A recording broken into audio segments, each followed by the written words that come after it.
And you too. Sure. Give me this big. You all right? He's fine. He's a fucking cat.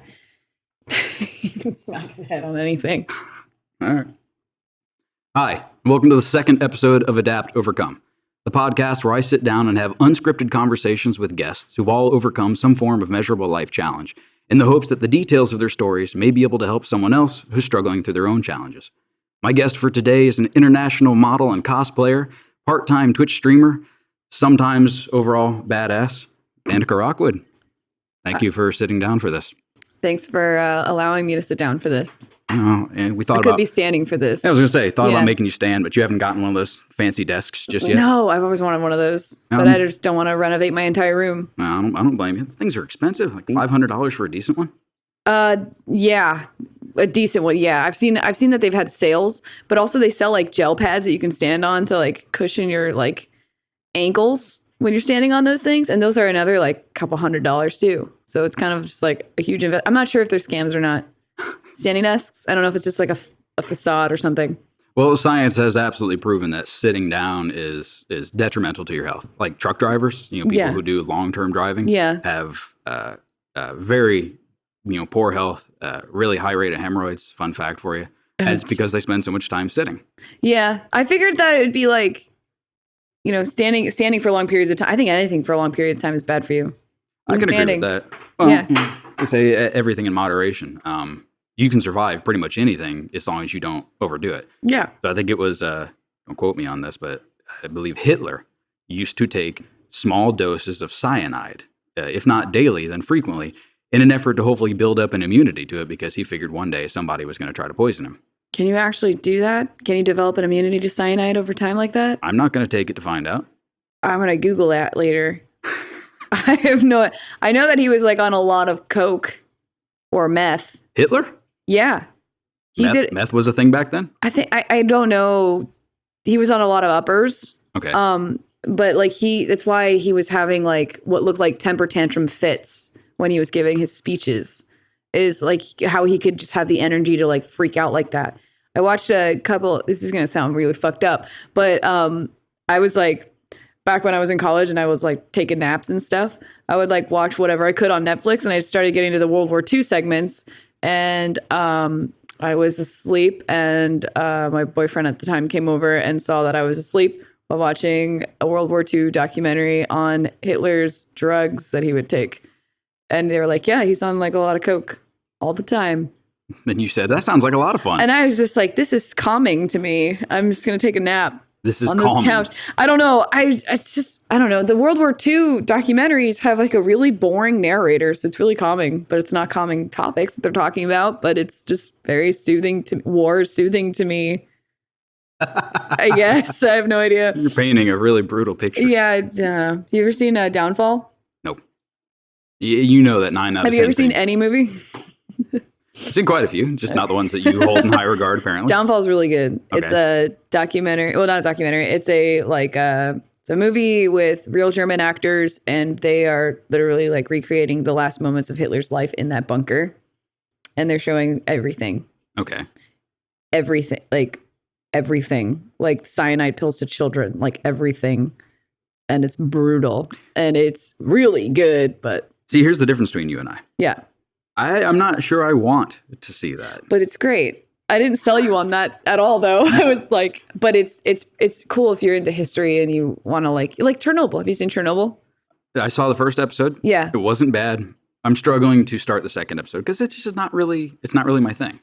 Is it just because, how is it like not your thing? All right. So did you ever see Sons of Anarchy?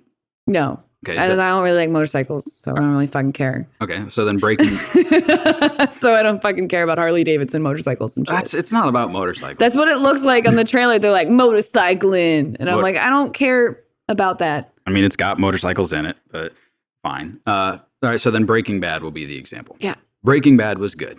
That's great. I won't watch it again. Well, yeah. Because it's one of those, I was grateful when it was done kind of things. It was just so intense. Yeah. So I'm finding myself watching this going, oh, he just killed her right next to. Yeah. Well, Chernobyl's that way. Yeah, that's what I'm saying. Chernobyl, okay, it's not a spoiler for anyone listening because the show just finished last week or so. But episode 4 was the hardest episode I've had to watch.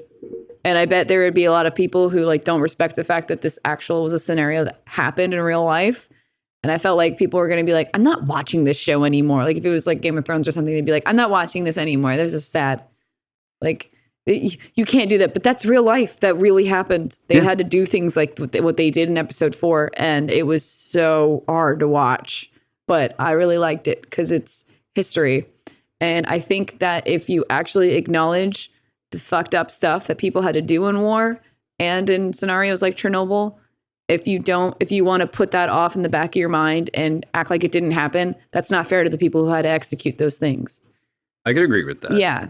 I don't know. My buddy Caleb, he's real into like I had a hard time getting him to finish Portal with me because it just wasn't violent enough. He liked Really? Yeah. Oh, Portal's is fun. Oh, Portal's a blast. It hurts my brain, but it's fun. Especially if you're drinking rum. Yeah. I had a hard time getting him to finish it because it wasn't violent enough for him. And we were talking about Chernobyl the other night, and he's like, dude, it's so fucking brutal. It was hard for me to handle. I'm like, he's probably talking about episode 4. It's a possibility. All I know is when he says something's brutal and hard for him to handle, it's hard. Yeah, I'm suddenly not interested. Like, it's up there with Berserk. It's that hard. Have you not seen Berserk? No, you haven't. What does Caleb think of Berserk? Has he seen it? I've never even heard of it, so I have no idea if he's seen it. Oh, He probably has. He probably has. Yeah. I mean, people are like elitist about it, and they're like, well, if you like the movies, then you like, I don't respect your opinion. But then people are also like, if you are watching the old show, then I respect your opinion more. And then there's the people who believe in reading the manga instead. I watched the movies. I tried watching the show. It was too old and dated for me. But the movies, when you get past a little bit of the weird animation, like the horses don't blink and they look a little 3D, when you get past that, which isn't that hard to swallow, it's a brutal show. It's like, I think it's more hard than Game of Thrones, like 100%. I may have to check it out. I'm at that point now where a lot of the shows that I do watch, a couple of them are ending, long overdue to end. There's 3 or 4 movies for Berserk. Oh, so it's they have the movies and then they have the show. Okay. I skipped the show, which people don't like that. I did that. The show was too slow and outdated for me. It looked really old. It didn't hold up that well. Sorry, whoever the fuck is pissed about what I just said. Kind of like Speed Racer. Yeah. But then the movies are really good, and they just basically just like sum up what that show was. Okay. And I think you'd like it if you gave it a shot. But it's the kind of show where when I finished it, I didn't want to talk for the rest of the night. Like I felt uncomfortable.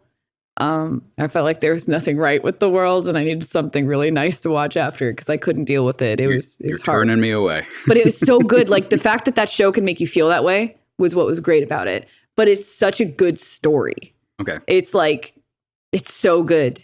And like Guts, who's the main character, he's just a guy trying to like be a good guy, man. Like fucking stuff happens and it's awesome. The fact that any show can hurt your feelings that bad means it's a good show. Oh, I don't disagree with that. I felt the same way about Game of Thrones. Like when the Red Wedding happened, and I know a lot of people, I'm never watching it again. Oh, fuck them. Well, and that's how I felt. I was bummed, of course. Yeah. We just lost some great characters. Oh, yeah. I was still okay. I went on with my day. More great characters came in after. There's great characters everywhere on that show. Yeah. And the best character of all lost her mind, and that was just such a poor excuse for good writing. Yeah. I just, I don't, yeah. But Chernobyl's very, very good. Very hard to watch. Just like Downfall. I'll see if I can get back into it. I'll try again, I should say. But Berserk is up there in terms of recommendations for animes to watch. Okay. If you're ever looking for something, it's very Game of Thronesy. It's very in that kind of realm of era. All right. So it's medievally, and it's awesome. Somebody tried to get me. This is going to get me in a lot of trouble. One of my best friends wanted me to watch the Akira. How they say it? I haven't seen Akira movie. Yeah.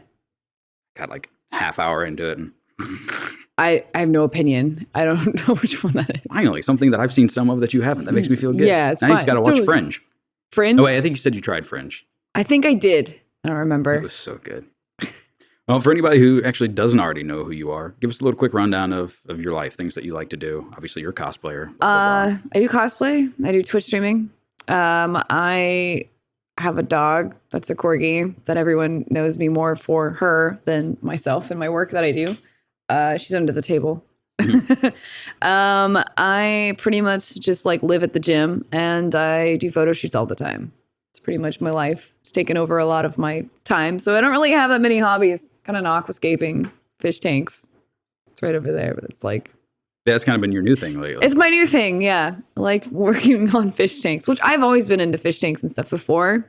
I ever got into cosplay or anything like that. So I just like got back into it slowly. But I'm trying to be like not like insane and like be one of those people that have like 12 fish tanks in their house. Right. Like I just want one. I can like maintain it and fuck around with it. But you have two. Yeah, I have two because I have an axolotl, but you can't aquascape an axolotl tank. They have to be in the full dark because they don't have eyelids. Right, so they can't have any light on their eyes because they are supposed to be in like darker water. And also the water needs to be cold in their tank. So if you put a light on, you have to make sure that it's like an LED. Otherwise it might heat up the water and bump it a couple of temperatures and they can like burn up in the tank. So yeah, they get a dark tank that's very boring and they're technically salamanders. So they have like a skin, like a mucus membrane on their skin. So they can get scratched easily. So you just really want like a really boring tank. So what was the big appeal to them then? I thought that they lived to be like up to like 4 years old and they'll die. But that's not the case at all. At all. I thought they were going to be like super low, like maintenance, like they wouldn't live very long. John Gray hasn't had he never had a hamster growing up. And he never had like fish growing up. He only had horses and cows and dogs and stuff. And so I was like, you never had anything in a tank before? And he's like, no. I'm like, let's get something that's like lives in a fish tank and like won't live very long. And we wanted an axolotl. And then we did our research after we bought them. Like we did our research enough, but we didn't do it clearly enough because when we went to the store to buy one, the sales associate told us all the wrong information. So when I finally got our axolotl, we had her in the tiniest tank ever. She had the wrong filtration, the wrong setup. And then over time, I researched more into it and felt horrible that I was wrongly sold this pet that I ended up like figuring out how to accommodate for it. And we've had her for about 6 years now. How long what's their expected life? 18 years. Holy shit. Yeah. So now I'm like, I'm not going to be that fucking pet owner that's like, I've made this decision. I have to stick, like I made this decision. I have to stick with it. And this is my thing. Instead of being the pet owner being like, oops, sell it back, you know? I was like, well, I made this commitment. So now I'm here. So you basically have a kid, 18 years that you have to take care of something. And when we bought her, I think she's like 6 already. So I don't know. We have this fucking pet that we're stuck with. 2 of them now. 2. You got her a friend. Well, because I didn't want to just have a 55-gallon long with just one thing in there. I was like, yeah, we got 2. It's fine. One kind of looks like a Dalmatian. Yeah, she's cute. All right. So basically then the way you would put it is your hobbies, which you often joke about on stream, you know, your hobbies are your job. You don't have a job, you have hobbies. Yeah. That pretty much encompasses, you know, your life for the most part. Pretty much. Like when I do my taxes and stuff, I literally I don't really spend much money on my own self. I spend all my money back onto cosplay stuff or my pets. And then like when it comes to buying anything for me, I don't feel comfortable with that. I don't know why. I just don't. Yeah, you struggled to get your new vehicle. I really felt like I didn't deserve a new car. Like at all. When we were looking at car stuff, like the car salesman was like, do you want a leather interior or a cloth interior? And I was like, cloth. And he's like, why would you like, it's only like $1,000 more to get like leather interior. I'm like, yeah, I don't deserve that though. He's like, you're old enough to have that, like probably. And I was like, no, I don't. Like my last car I had, that one was brand new too. And I could have had leather interior and I decided that I wanted cloth interior because I felt like I didn't deserve it. So like this time when I got my new car, I was like, I'm going to get a backup camera.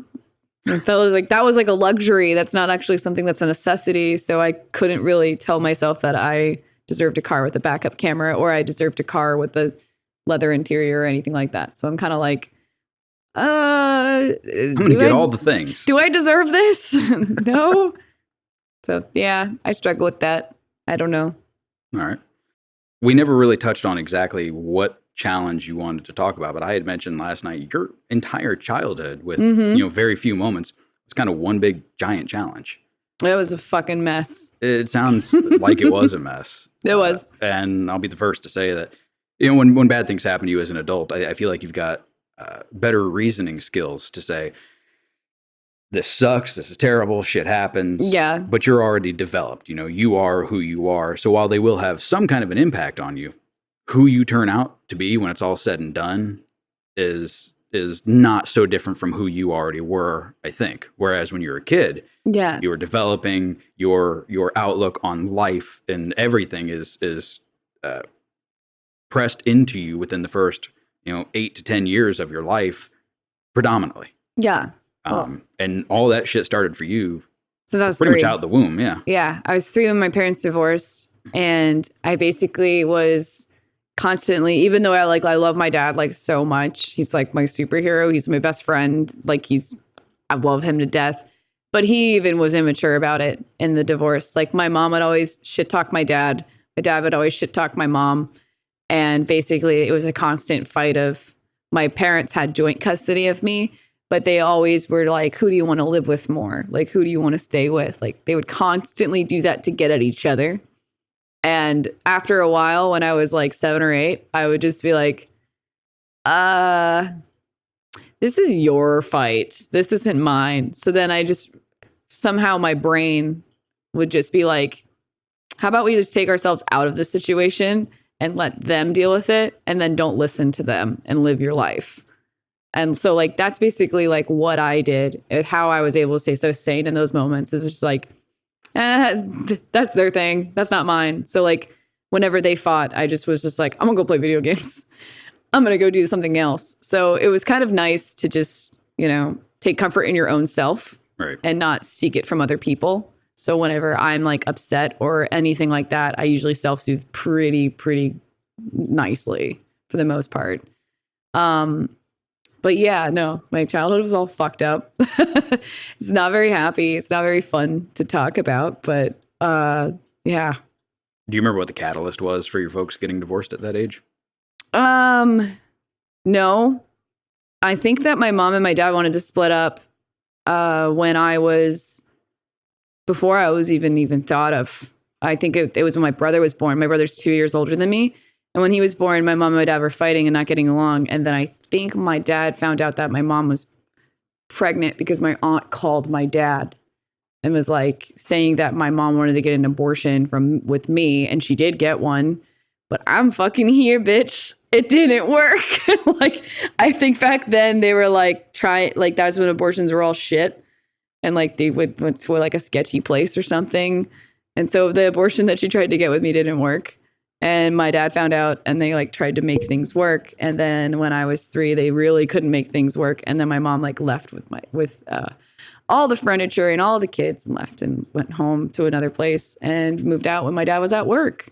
I'm confused. Same. How does an abortion not work? I don't know. This is what I was told. I mean, you just about had to have had a twin. Yeah. My mom's been pregnant with twins before and has gotten abortions with twins. So I wonder what the odds are that you were like, you don't see me. I'm just referring to what I was told. I was told by my aunt that my mom actually did do that. And my mom had told my aunt that she was pregnant. She was going to go get an abortion. My other aunt, because I have like 3 or 4, was driving her to the clinic, and they went in, and my aunt Cindy was like pissed and called my dad and ratted her out and was like, fuck. Like, I don't know. Complicated family history just in the first it's so 9 months. Yeah. Jesus. So I've always had bullshit my whole life. So that's why, like, when it comes to dealing with politics in the industry that I work in, I have a 0 tolerance for it. I shut that shit down like real fast. I don't welcome it. I've had enough drama in my childhood. I don't need it anymore. I feel like I've done my time with the bullshit that when it comes to it trying to seep into my life now, I've had so much that I will not allow it to come into my life again. So I really am closed off to a lot of people for that very reason. I think it's really smart. And, like we said before we started, I'm not going to drag you through a whole bunch of cosplay stuff. No, there are some things that I want to mention later, because I do think it kind of pertains to the experiences that you had as a kid and who you are today. So how long was it after your folks split that your dad landed with the next mistake? Now, I was 3 when they split up. And that starts to get a little blurry because you're 3 and your memories aren't really like all that way. I fucking don't get the people that are like, yeah, I had my first memory when I was 2. I had my first memory of that. I'm like, how do you fucking remember how specifically old you were when things like this happened? Like, there's people that say that. I don't remember how old I was when I had my first memory at all. I think I might have been like 5 or 6, if anything. But I was dumb. Maybe I was 10. I don't know. I was dumb. I was just not I wasn't really active in participating in my own life as a kid. I just was just kind of sitting around and just being, a pawn in everyone else's bullshit as a kid. So I never really had my own voice or my own experiences or anything like that. Because again, I was always grounded by my stepmom all the time. So like I was always just in my room, not allowed to go out. But getting back to what you were saying, I think my dad married my stepmom when I was 5. And I think one of my first memories was me being at my dad's house and my dad, I didn't go to their wedding. My mom wouldn't let me. So my dad wanted me to go to their wedding and my mom was like, no, you're not allowed to go. I don't want you to see any of that shit. So like, I never saw them get married at all. They got married at like some friend's backyard, like a garden wedding kind of thing. I feel like not being there isn't something you regret. No, I'm actually like, honestly, I don't give a fuck that my dad got married and I didn't get to go see that. I don't care. Cause I hated that woman. So it would have probably been like, what are you doing? Like, what the fuck? But I remember coming home for visitation on Wednesdays. I would stay at my dad's for like 3 hours and then I'd go back to my mom's. That's a weirder story about why that we do that. But I would go over and my dad was like, this is your new mom. And I was like, huh. And this is my most specific first memory because, again, I'm 5. I don't know any 5-year-old that would say what I said.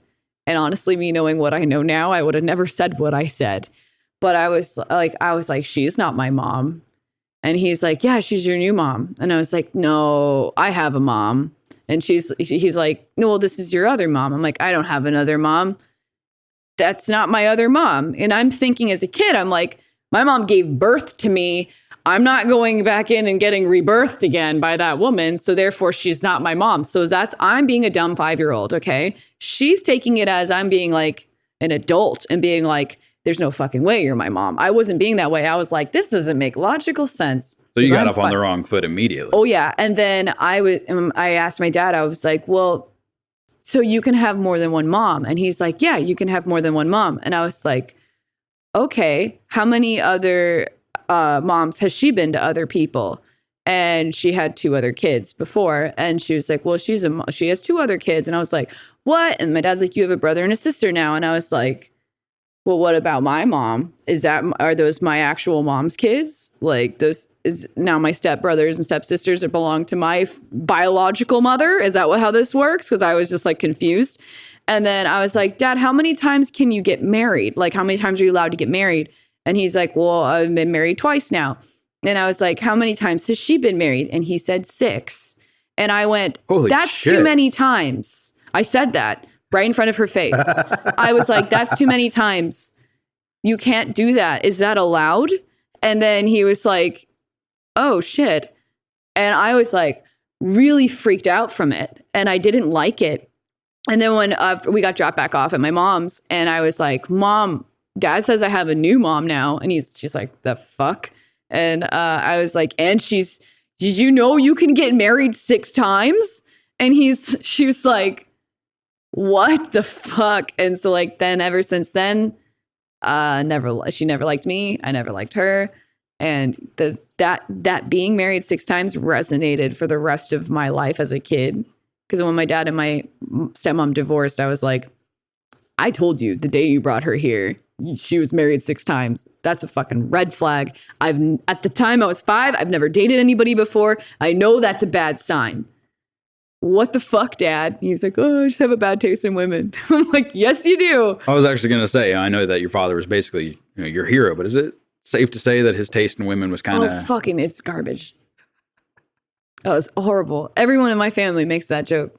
It's horrible. To me, it wasn't a joke. It was just But goddamn. we all are like, yeah, dude. He upgraded to more nuclear, like crazy psycho women. The more and more he started like dating newer people, like they got more psychotic and fucking bizarre. My mom was fine. My mom was not like explosive or of any type. My mom was like a hippie, and she was very aloof. If I was to sum up the relationship I had with my mom, it was actually more of a roommate.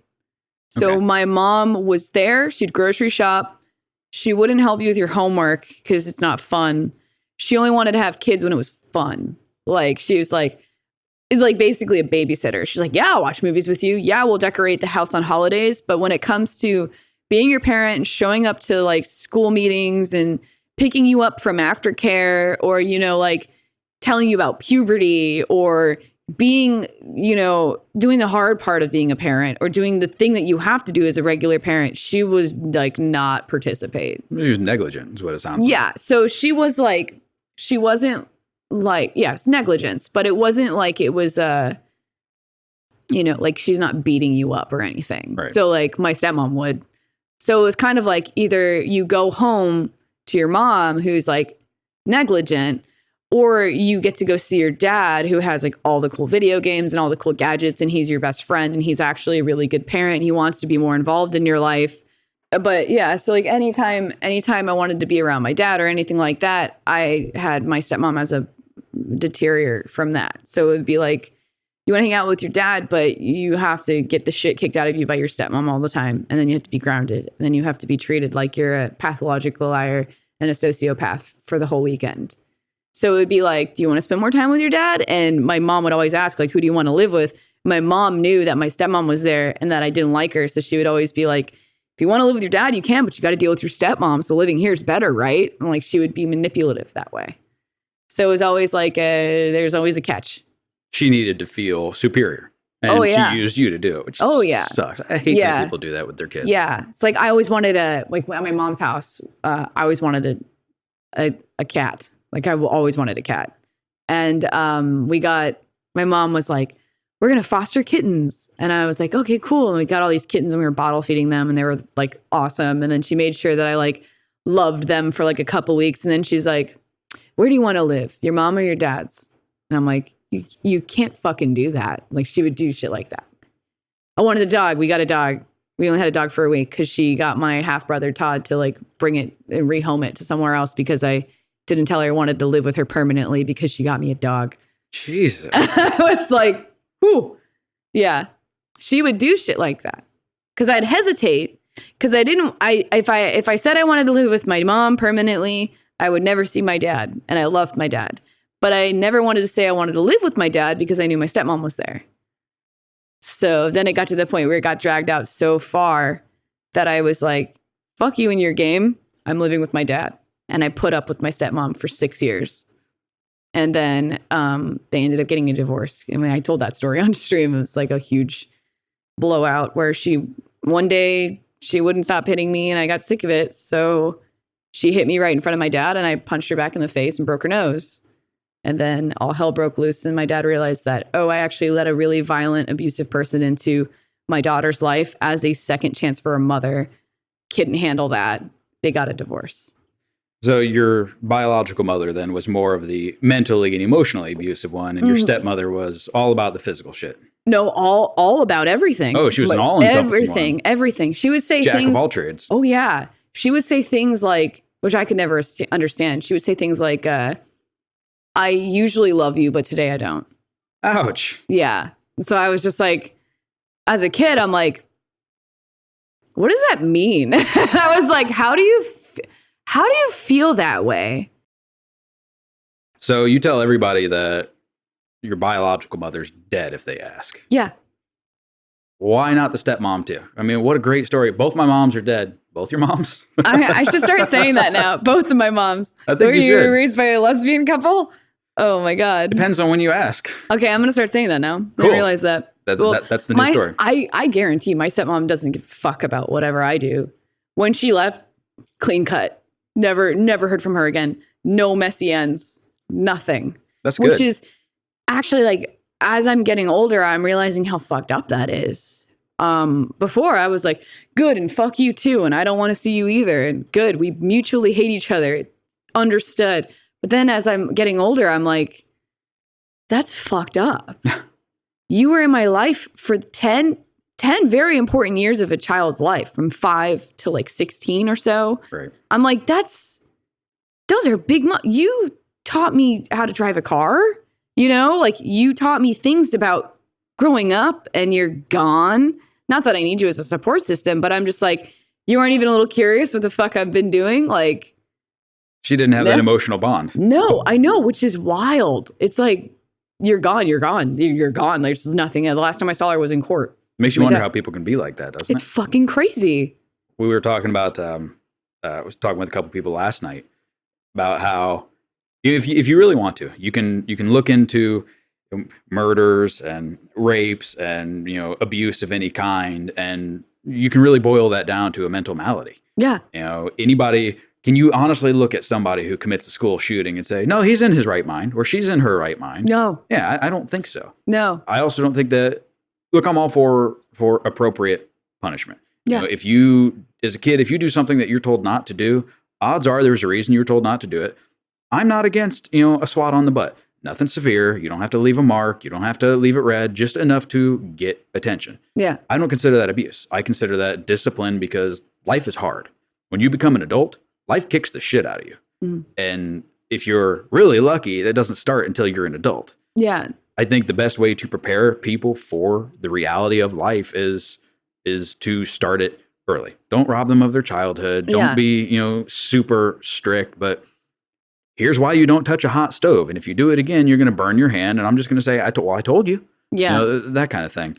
But when you look at somebody who abuses kids, if you beat the kids, or, the people who tie kids up and put them in closets and shit like that, like there's something up here that can't be right. It can't be right. This is really, really dark. But when I was growing up with my stepmom, my stepsister was in my life a lot.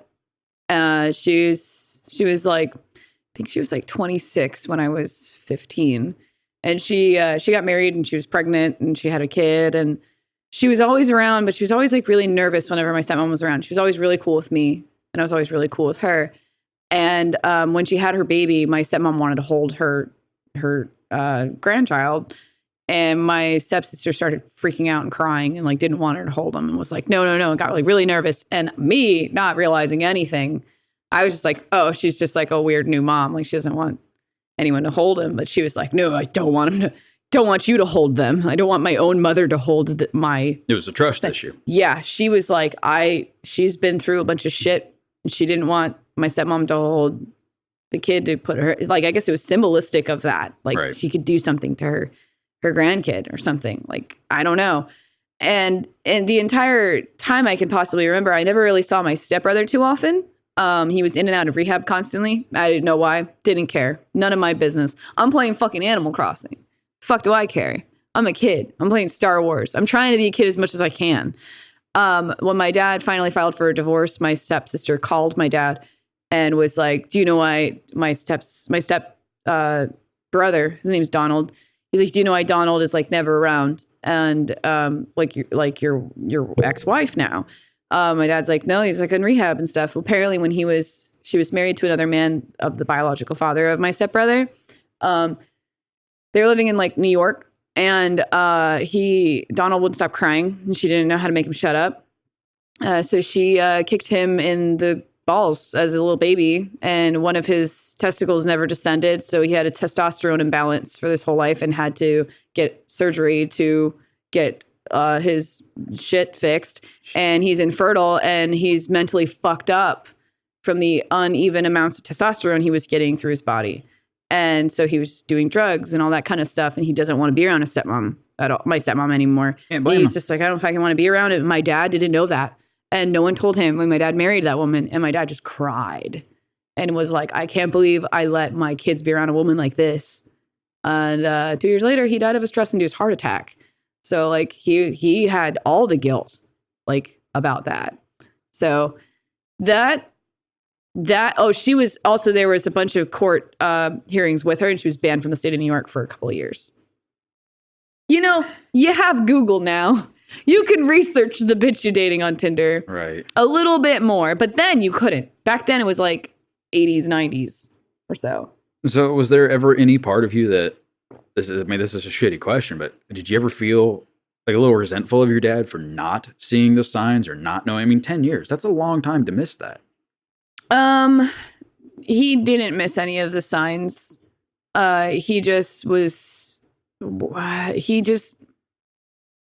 So basically, like, she had him around her finger all the time, and would do she's a fucking kid. Who are you gonna believe me? She's a fucking kids say stupid shit. Kids lie. Kids are dumb.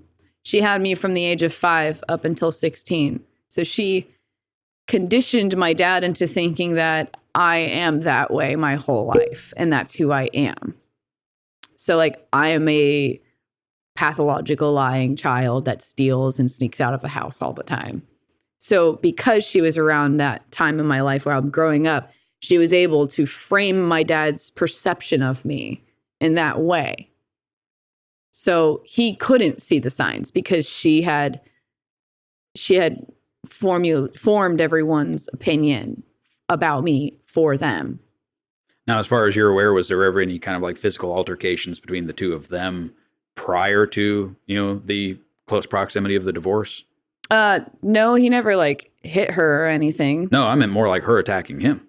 Yeah, the literal, like the week before, the 2 days before they filed for the divorce. Yeah, she tried to beat the shit out of him a couple of times. So basically for 10 years, she managed to keep herself, as far as his viewpoint went, completely solid, neutral, and reliable. She was always like really like confrontational and hot-blooded all the time.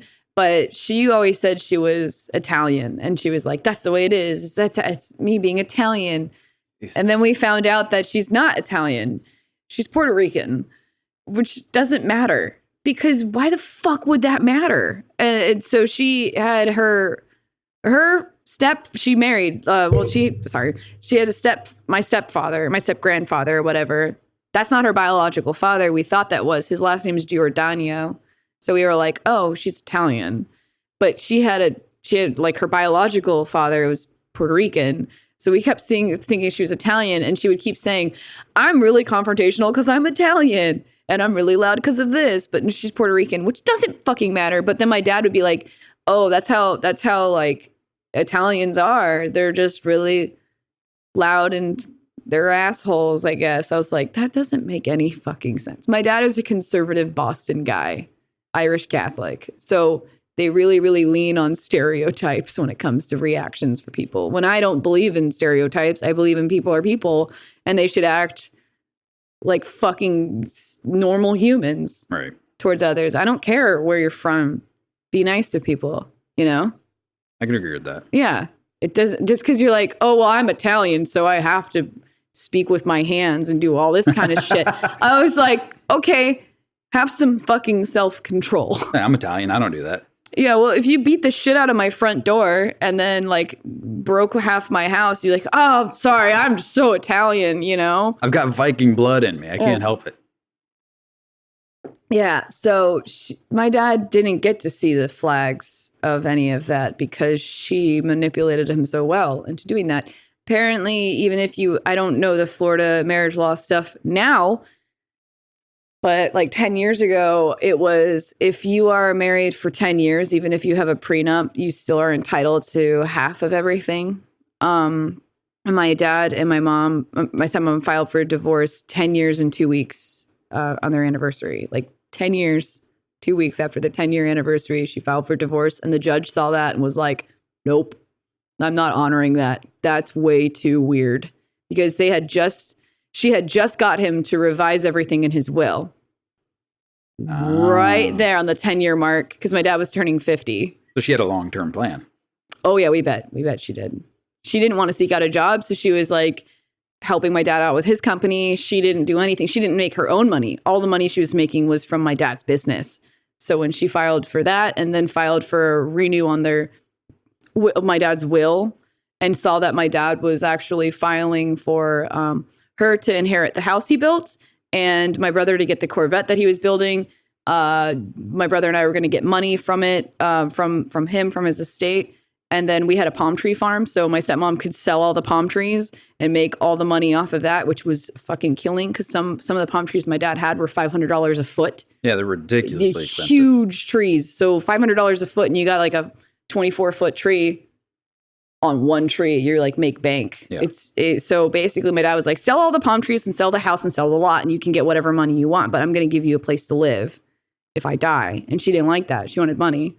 So she started like getting really, really spiteful and angry and taking it out on the whole family. And then my dad was even hit by a surge protector by her. Like, yeah, which was great. Because then she started showing her true colors about it, which was crazy.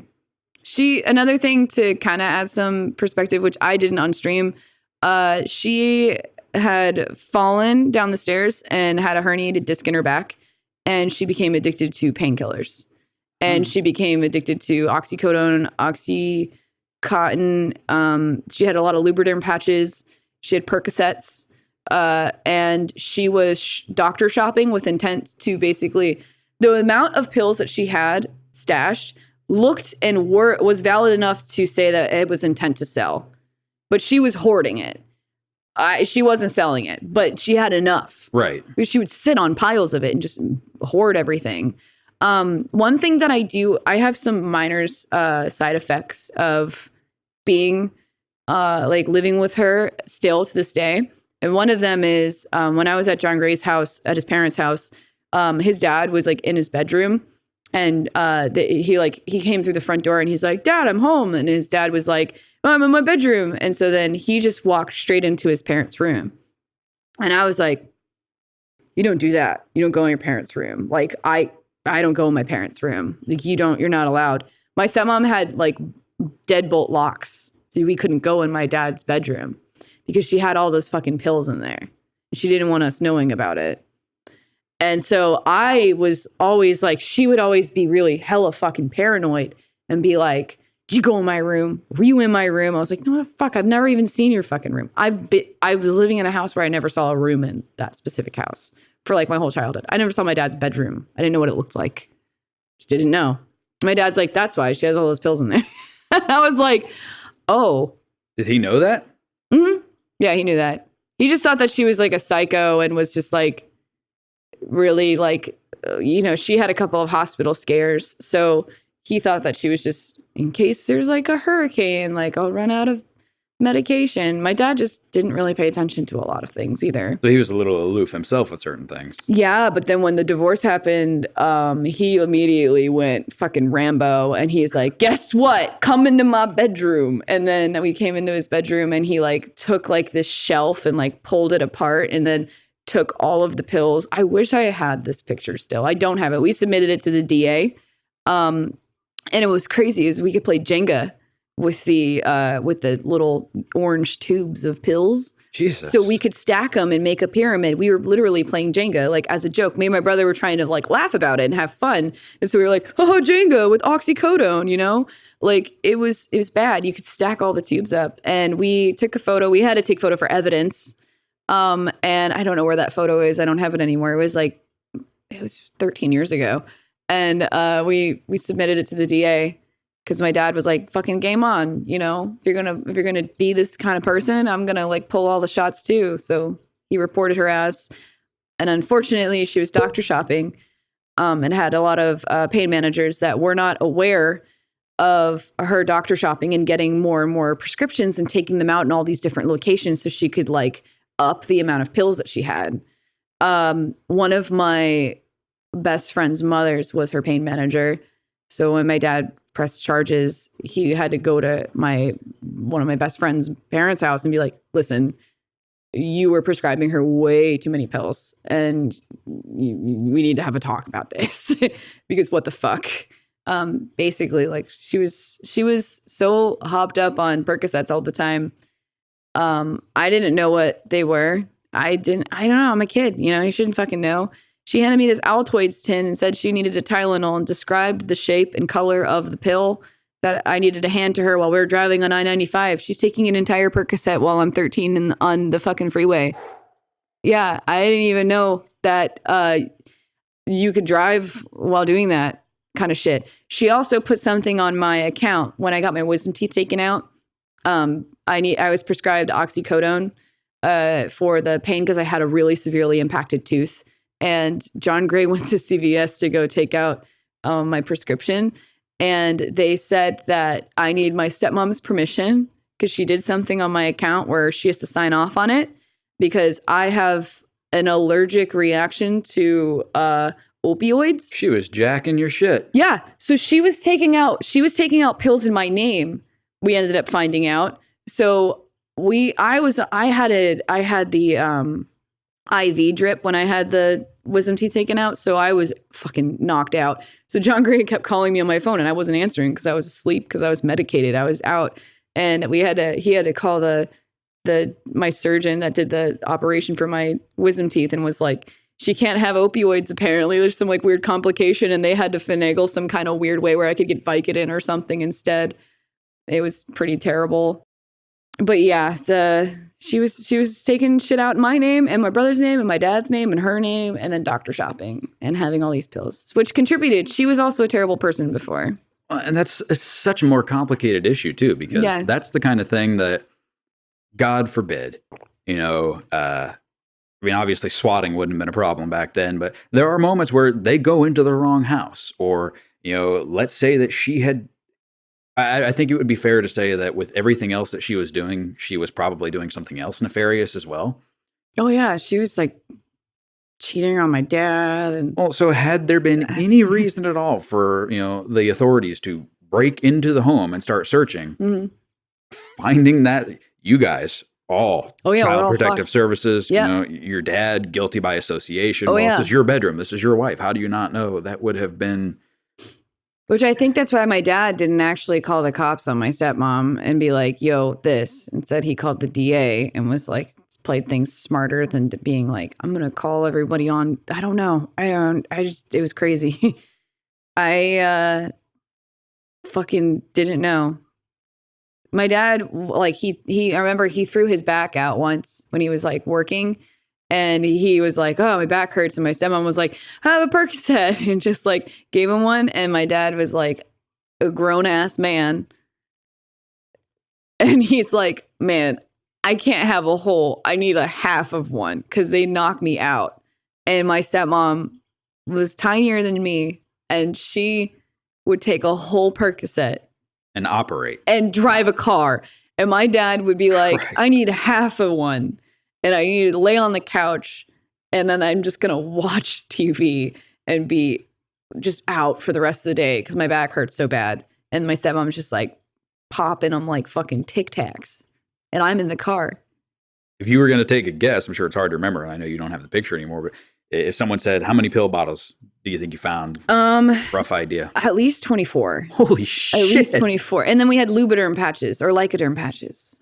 Lycoderm. Yeah, Lycoderm. Wow. Or lidocaine. I don't know. I don't remember. It was lidocaine or something. They were like patches that you put on your back and it just numbs everything immediately. So like she had all those. And my dad would cut a little tiny like looking nicotine patch square because they give you a long one and it's for your whole back up and down. And my dad would cut a little bit, put it right on his skin, take half a Percocet, and like then it would just be like, there, now I can't feel my back. That's fine. And then my stepmom's just chugging it, pills like all over her back. You can't feel it. Numb as fuck. I don't understand. So that's another thing that's a side effect is like, even though I was prescribed Percocets for I mixed them up. I think you said it was oxycodone. Yeah, oxycodone. I mix those up all the time. I don't know why, but taking that for my wisdom teeth, I probably wouldn't have. If the doctor had told me that's what he was going to prescribe me after, I would have been like, no, thank you. I'll take Tylenol. All set, thanks. Yeah, I don't want any of that shit. I don't know. Like I watched House for a while. I love that show. Show is great. It's one of my favorite shows. We agree on something. Yes. Oh my God. I'm so excited. Well, like the fact that he can like take Vicodin and do a fucking operation. Like Hugh Laurie popping a Vicodin, even though it's not real. He's not really performing surgery. He's just a fucking actor. But like, you got to make sure everybody knows that you know that. How the fuck? Yeah. How the fuck do you like? I took a Vicodin and I slept on my kitchen floor because I couldn't get a cup of water fast enough to go back into my bedroom. I just was like, this is fine. And I just slept on the floor. What's funny about that show to me is I haven't watched it in a long time. I've seen the whole series, absolutely fell in love with it. I used to tell people jokingly, who I didn't know very well, think of me as a younger, more attractive House without the cane and the limp. I'm a dick. I'm not trying to be a dick, but I don't sugarcoat things very well. My filter's broken. Lately, for some reason on YouTube, clips of House have been popping up in my recommended. You can hear your phone. It's microphone. It's like fucking Twilight Zone shit. I don't disagree, but I hadn't said anything about House in a long, long time. Yeah. It's just all of a sudden there's a House clip. And I will say, the YouTube algorithms are like, you click this weird video. Yeah. We'll show you more weird videos. Yeah. And it's next day, House. And I'm sitting there, click, 10 minutes. Click, 10 minutes. Yeah. 2 hours pass. I'm like, your whole day is gone now. Yeah. But through that, I started watching videos of an actual doctor. I can't remember his name, but young dude, women must love him, good looking guy, watching episodes of House. And he's like, yeah, that's accurate. Oh, yep. I've seen those videos. That's fucking weird. You can't do that. Yep. And I was really pleased to see. He said that House was very accurate. Yeah. I mean, there were things like these are incredibly rare conditions that never happen. They actually called for House as a research thing. They actually called doctors and genuinely asked them about weird cases that have actually happened. Yeah. So I'd say there was probably about 80% of it was relatively accurate. Yeah. And then he's like, Grey's Anatomy's, what is this terminology they're using? Yeah. What does any of this mean? I thought it was funny as fuck. I actually did watch Grey's Anatomy when I had my wisdom teeth surgery because I was like, people love this show. Why? And so I put it on, and I remember I was actually on Vicodin being like, I think this show's good. And then when I was off Vicodin, I was like, this is awful. This is terrible. I was like, oh, never mind. I had, for a while, I had a heart condition. Couldn't figure out what it was, but long and short it was, I was going to the gym all the time. I was doing really good. I would do about 20 minutes of cardio prior to my workout. Not super hard, just, a light jog. And I got some kind of upper respiratory infection. It put me out for about 3 weeks. Shit. I'm prone to them. Yeah. If I get a head cold, it will move into my chest 9 out of 10 times, and I'm out for a while. And I'd say I got back to the gym about 2 months later. This one lasted a while. I hop on the treadmill, and I start out real light, and I'm real tight in the chest. I can't take deep breaths. I feel like someone's got their hand on my chest, their hand on my back, and they're pushing, they're compressing me. Okay, I'm just gonna go home, and it lasted months. Couldn't go to the gym. I constantly would be able to get a deep breath with a lot of effort, but it was rare. Yeah, I've had that. But that one's anxiety driven where I can't breathe. I have to like lean forward. Yeah, this never went away. Yeah. So I went to the doctor, and he says, I'm a little worried. I'm like, okay. He's like, I think you may have cardiomyopathy. I'm like, he's like, do you know what that is? I'm like, I watch House. He's like, well, just to make sure we're on the same page, it's when these, really young, healthy, people like athletes, for example, you got a running back and he's running down the field and he's going to catch a ball and he just falls and drops it. I'm like, accurate. I'm scared. Never did find out what it was, but getting on the subject of House made me think about that because it's funny now. It wasn't funny at the time. I watch House, yeah. Well, I did that too when my cousin Trish, she was trying to get pregnant. She had 2 kids before she remarried, and then her husband was kind of being like, personally, I think he was kind of a dick. He was just like, oh, well, I have stepkids. That's cool, but I want kids of my own. And she's like, I already had 2 kids. I'm done. And they were like, well, just maybe one of my own kids. And so she went through great lengths to try to have a kid. She found out she had lupus. And I was like, oh, shit.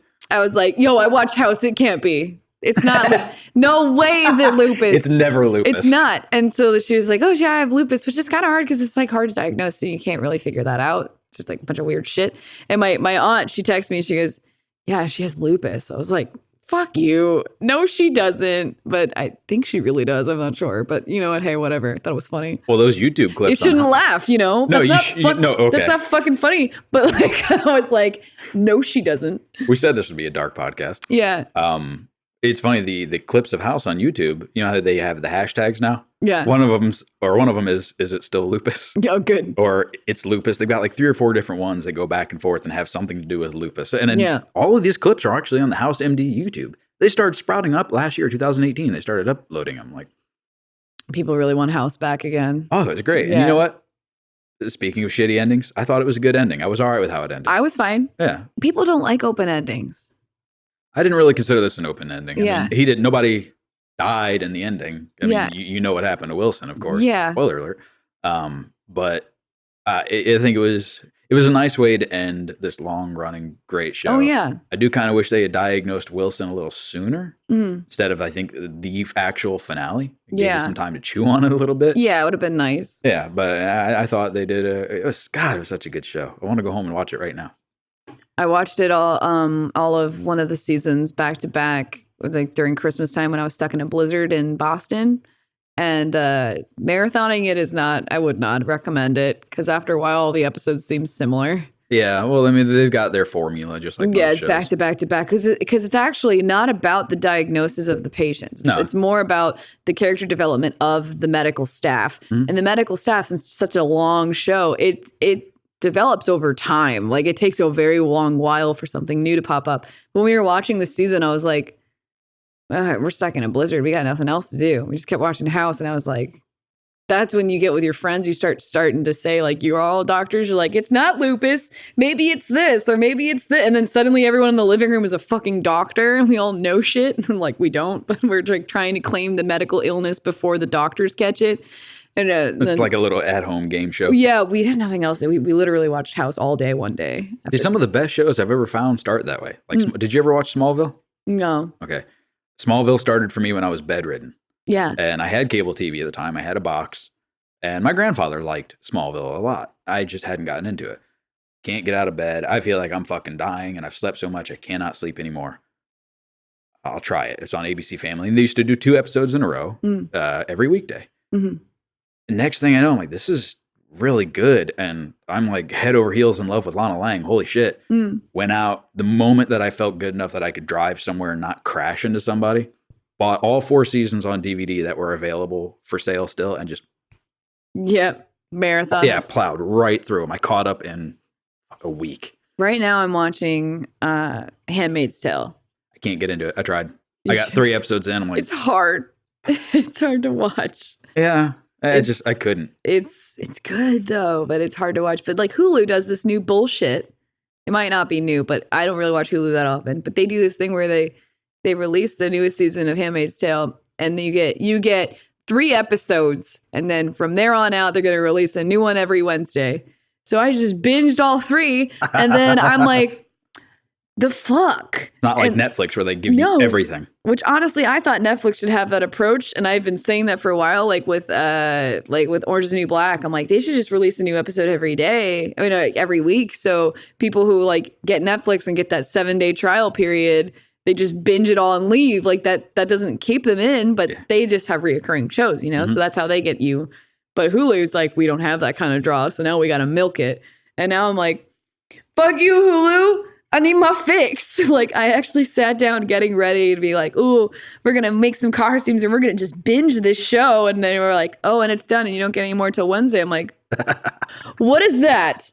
Don't do that anymore. And that's what Hulu's doing. Other streaming services are doing that too. The DC streaming service, whatever it's called, they have Titans and Doom Patrol on there that I enjoy. Once a week. Fucking. Once a week. I can't. I'm going to lose track of the shows I need to watch. I have a text document on my desktop that has all the shows I watch and the days that they come out, and then a list at the bottom of shows that are currently on break. That's awesome. Obsessive compulsive, a little bit maybe. That a little bit, yeah. But I was watching something on Netflix, and they mentioned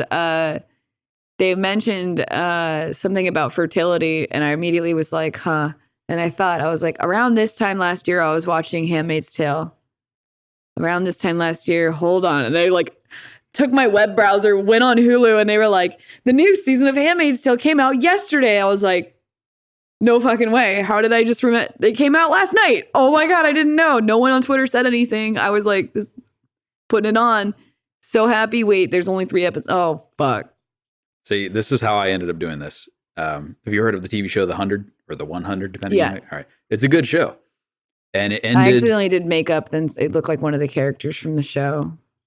probably Octavia. Yeah, I just did my I can own see thing, and everyone was like, "Oh, you look like Octavia." I was like, "The fuck's that?" I could see it. Yeah. The season 3, I think it was, ended on a pretty serious cliffhanger. And show is over. I'm like, I'll have to wait.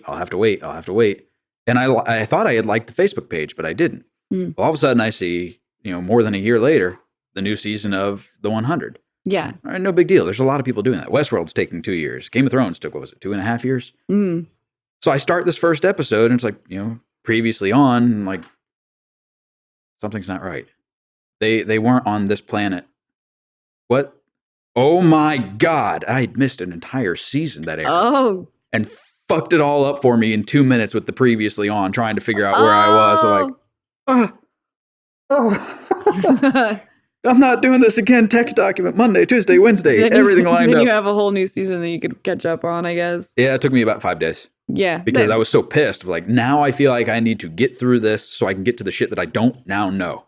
Now I can't enjoy this one. That's kind of how it felt. Yeah. I was upset. Looping back around a little bit, you said that one of the things that you deal with still as an adult from, the exposure to your stepmothers, not walking into your parents' bedroom. Not walking in my parents' room. Footsteps. That's a big one. I can hear, it sounds insane. I can hear footsteps from my driveway coming to my front door.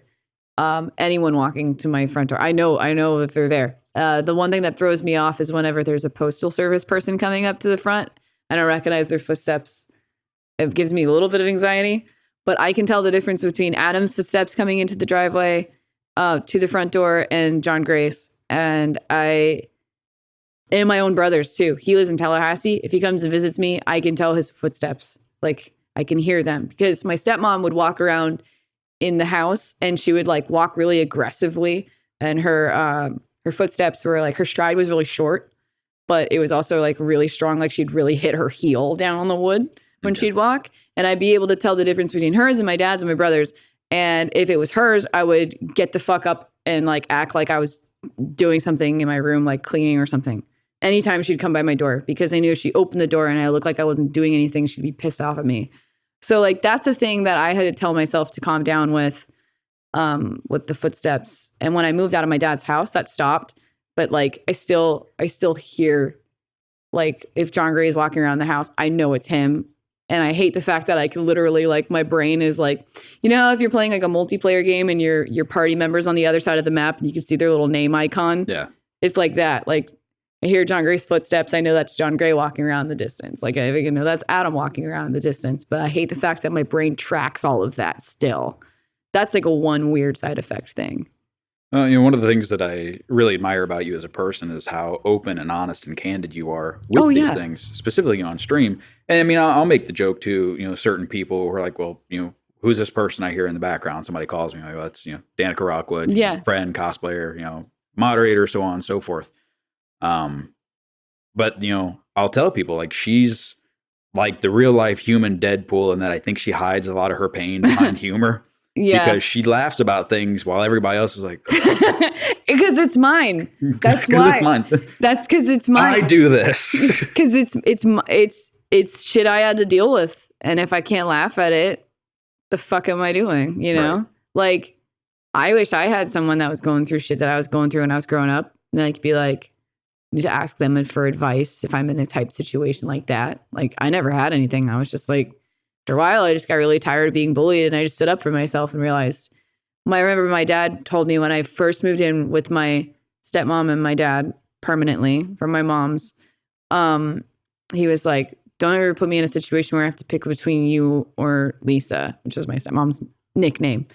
And I was like, all right, noted, never going to do that. Cool, never going to do that.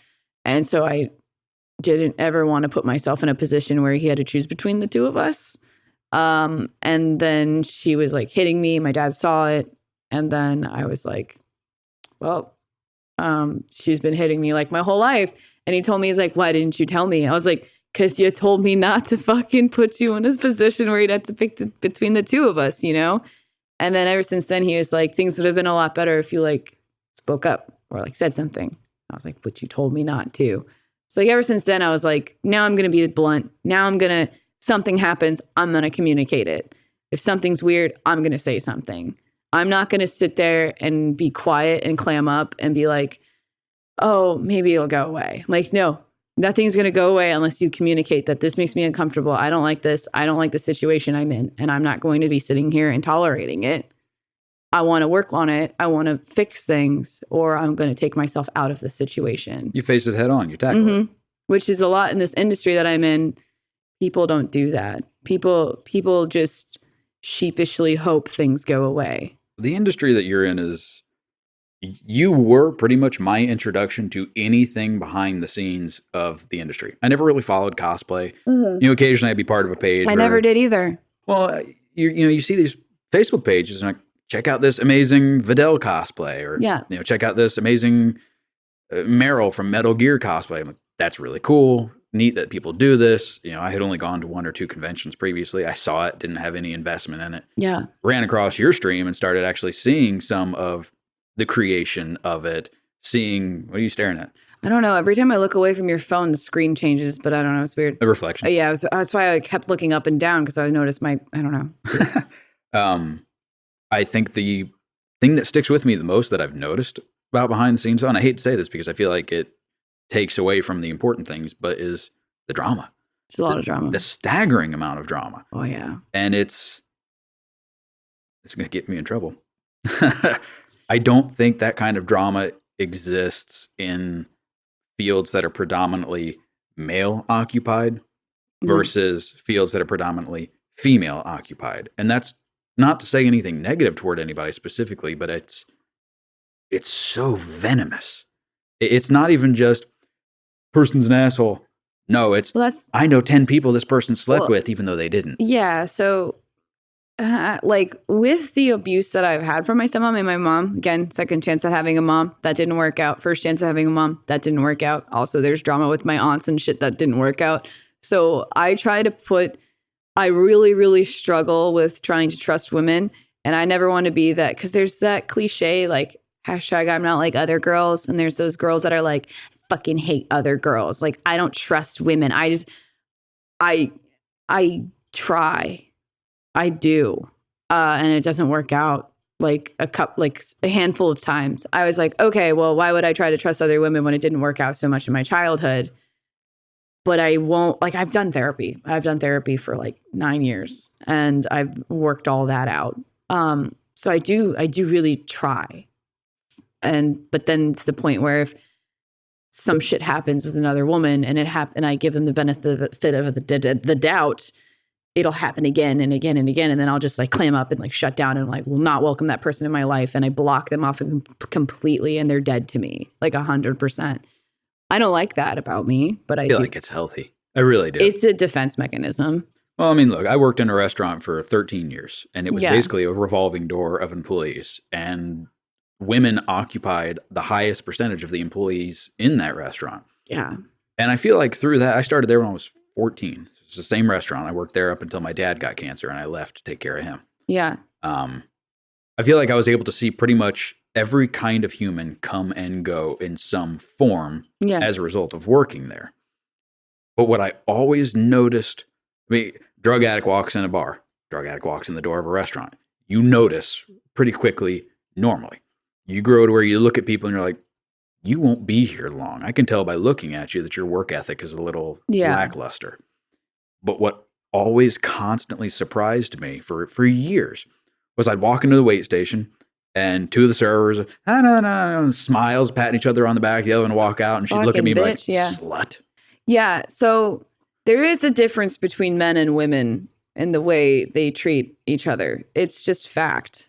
It's just like guys are like, hey man, fuck you, bro. Like they do that, and they get that out of their systems, and they're just, it's fine. Like arm punch, fucking whatever. Girls are supposed to be more comforting towards each other's emotions. Nurturing. Yeah. And then there's that, I mean, I feel like I'm biased, because of that, because of my abuse with women, but they can be really fucking like poisonous and manipulative and vindictive. I don't feel like it's bias so much as An your eyes were observation. opened. Well, your Yeah. eyes were opened at a really young age. And it's not just, look, there's no such thing as a blanket rule that covers everybody. Yeah. But I think assuming everybody is bad, not that you do, but as an example, assuming everybody is bad is a hell of a lot safer and healthier than assuming everybody's good. Yeah, that's fair. I mean, I don't walk into a room and meet the cosplayers and I'm like, wow, they all fucking suck. Like personally, I don't think that. I don't walk into a room that I walk into the room terrified of them. I give them space. I'm like, no, I'm scared of them all. I don't want to be friends with all of them because I'm terrified of what could potentially happen and has happened because they're really manipulative and fucked up. Not all of them. No, but enough. Like to I've make met an a good impression. amount of people that are fucking really cool, but not a lot of them have been. Do you ever? This is kind of a shitty way of putting it, but do you ever think of that? How do I put this? Looking on the bright side, anyway, Yeah. I guess.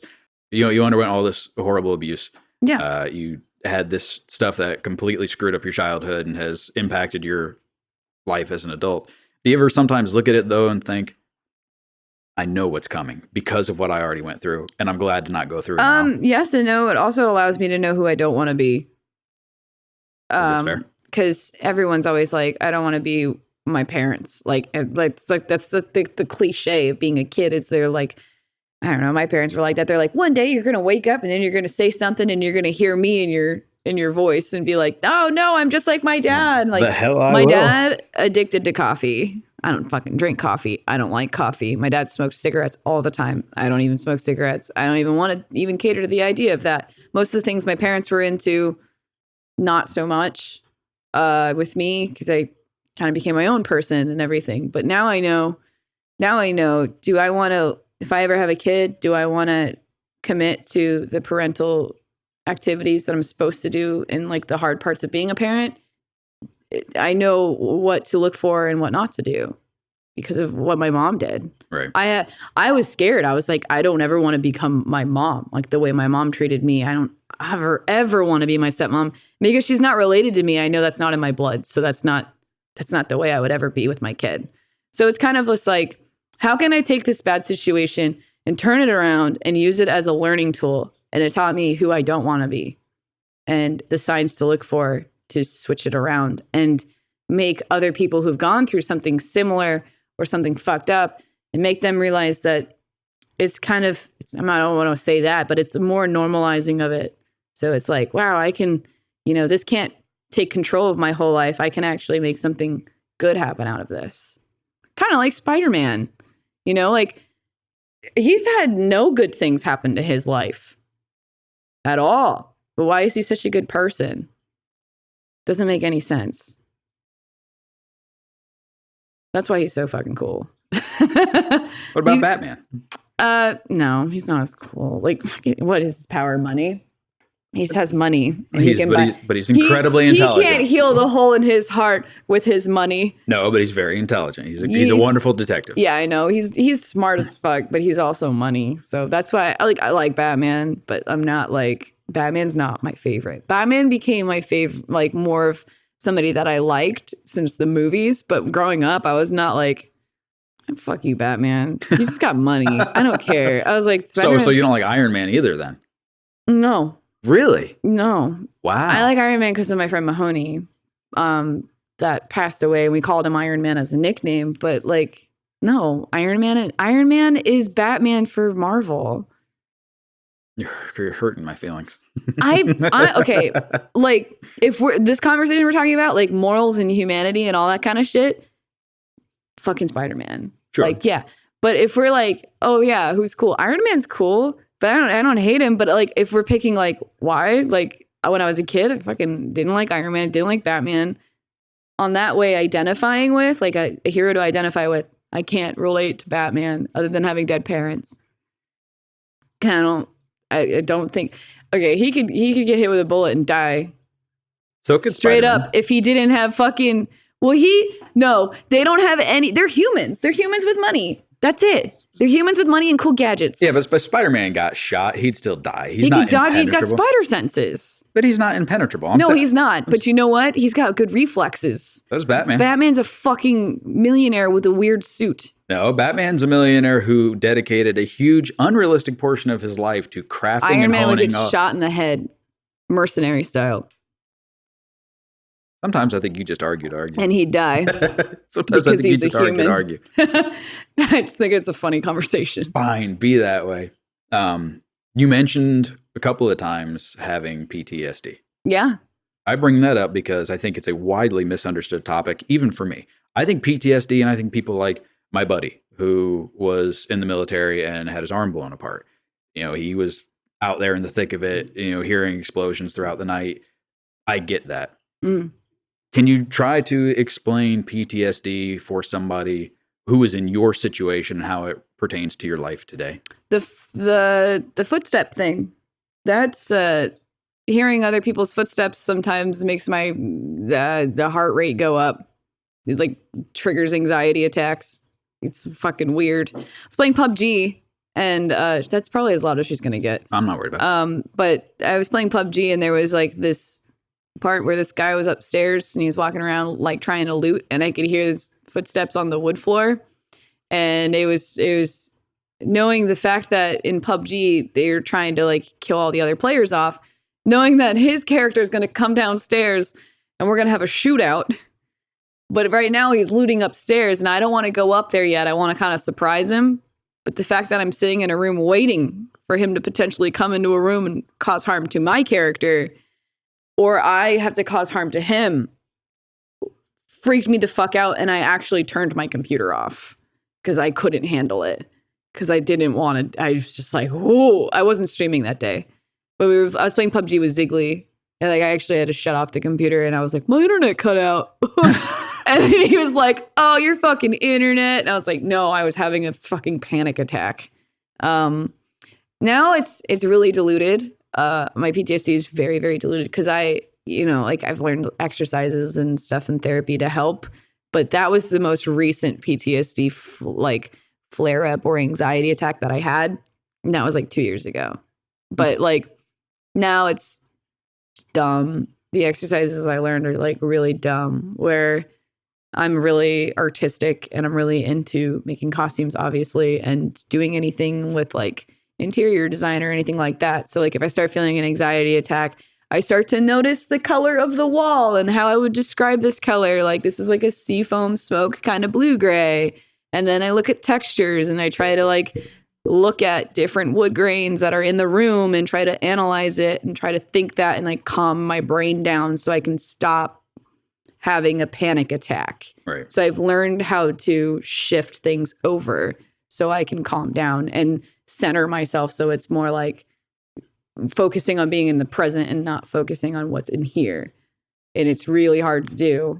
I'm not a master of it, but it definitely helps. It's like a conscious distraction from Yeah, whatever's plaguing you. I'm not into all those fucking cliches and shit. I'm not like, I meditate. I like sit there and think about the world. I'm like, no, I try to focus on being in the present right now. And hopefully that can try to get me out of my head, which is nice. You said that loud sounds, fireworks, gunshots, things like that. I just don't like those. There's no reason. I just don't. Okay, that's good. At least there's really no reason. I'm actually glad. Yeah, no, I'm very jumpy. I got some firecrackers in the truck if you want to have some fun. Oh, with them. good. No, thanks. No. Figured I'd offer. I like with Resident Evil 7, you're like hiding from your dad. Your dad's like trying to find you. That is a PTSD trigger for me. You laugh it off so well on stream. I laugh it off. Well, because I know that because I recognize that. So I try really hard, but like, so like someone the other day was like, Danica, you're a horror game streamer, right? And I was like, no, that's not my thing. And I guess I was like, most of the video games we play are horror games if they're anything else. So I was like, I guess like they're horror games are not my thing. I would never play one on my own. I would only play it with other people to watch me react to it because you see me, I react. Yeah, it's a great community. I hate it so much, but like you guys love it. So that's why I do it and that's fine. But like, that's why I have such big reactions is because I have PTSD, but I know it's all in fun and stuff. So I'm able to put myself in the situation and be okay. But there's some moments where like it'll test me a little bit. But like the biggest one was on stream was with the dad walking around looking for you, and you could hear his footsteps. Not Mr. X so much. Mr. X, they kind of got diluted because they overdid it with him too much. But like the dad, when he's walking around, those like Mr. X has clunky steel toe kind of boots on the ground, but the dad has like human sounding. Right. They recorded that like a real person walking. So that was a little bit different where I was like, oh shit. But if they had a woman walking around with heels that mocked my stepmom, I probably wouldn't want to play that game anymore. I would probably be like, nope. Ooh, but that's the thing is it's like, that was when I was 16 and I'm 27 now. So it's kind of like, no, they can't hurt me. It's fine. Like that's not a thing anymore. So we've come that far away from it. So it's not like it's too fresh, you know? Right. I can make it funny. That's it. That's what I was going to say. I think the horror games are a great community builder. Yeah. Those are often your biggest turnouts as far as people watching. Because they react so big. Well, and then you start getting assholes like me who are sending homemade clips to Dragon. Honestly, that's the genius way. Like, because I can, after a while, I'll get desensitized to the alerts. So when you switched it up, you kept it fresh, which is genius. You need to do that more often whenever we're doing those streams because I will get used to them. Yeah. And then you switched it and I was like, what the fuck was that? Like that's one of my favorite clips is the first time you heard the Danica. I need to give I hate that. I was like, I hate that. Like it's the fuck. Like I need to give you access to Streamlabs so you can like change shit up on jump scares. I can't promise you won't regret it once or twice. I'm just letting you know. On jump scares you can totally fucking run amok. I don't care. Okay. It's funny. It's because that's what everyone signed up for. But yeah, I don't know. Are those things maybe like therapeutic for you at all to be able to force yourself into those? No. Okay.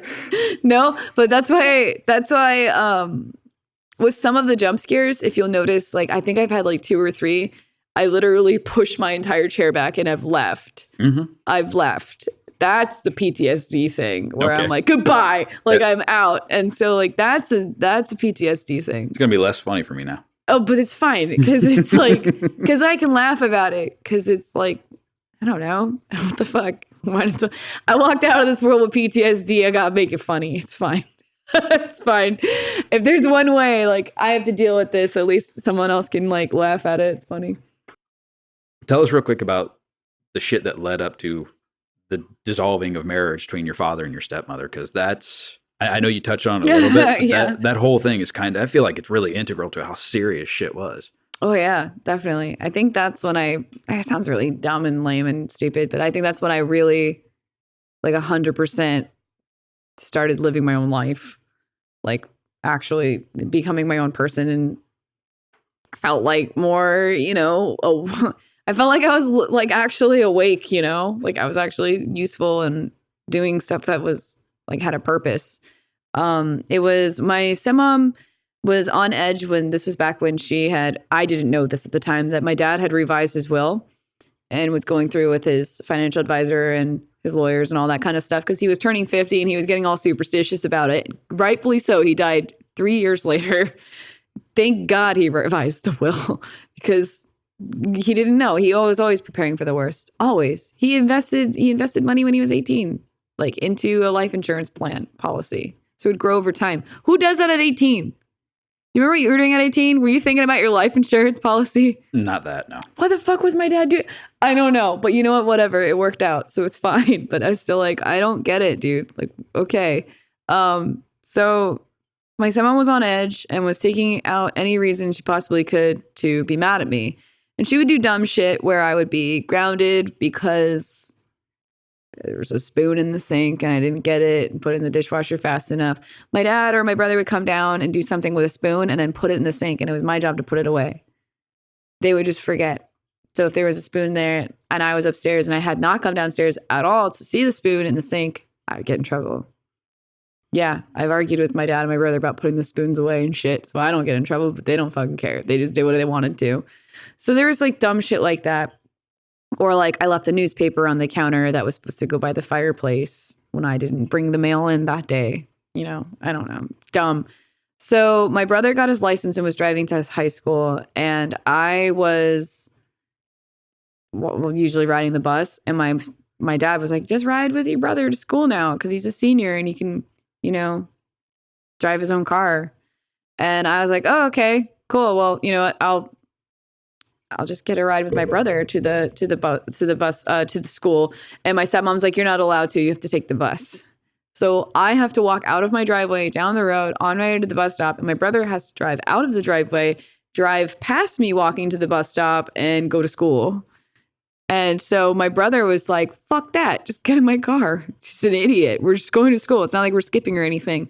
So I was like, fuck it. Yeah. So I just got in his car and went to school. Well, I was supposed to ride the bus back home.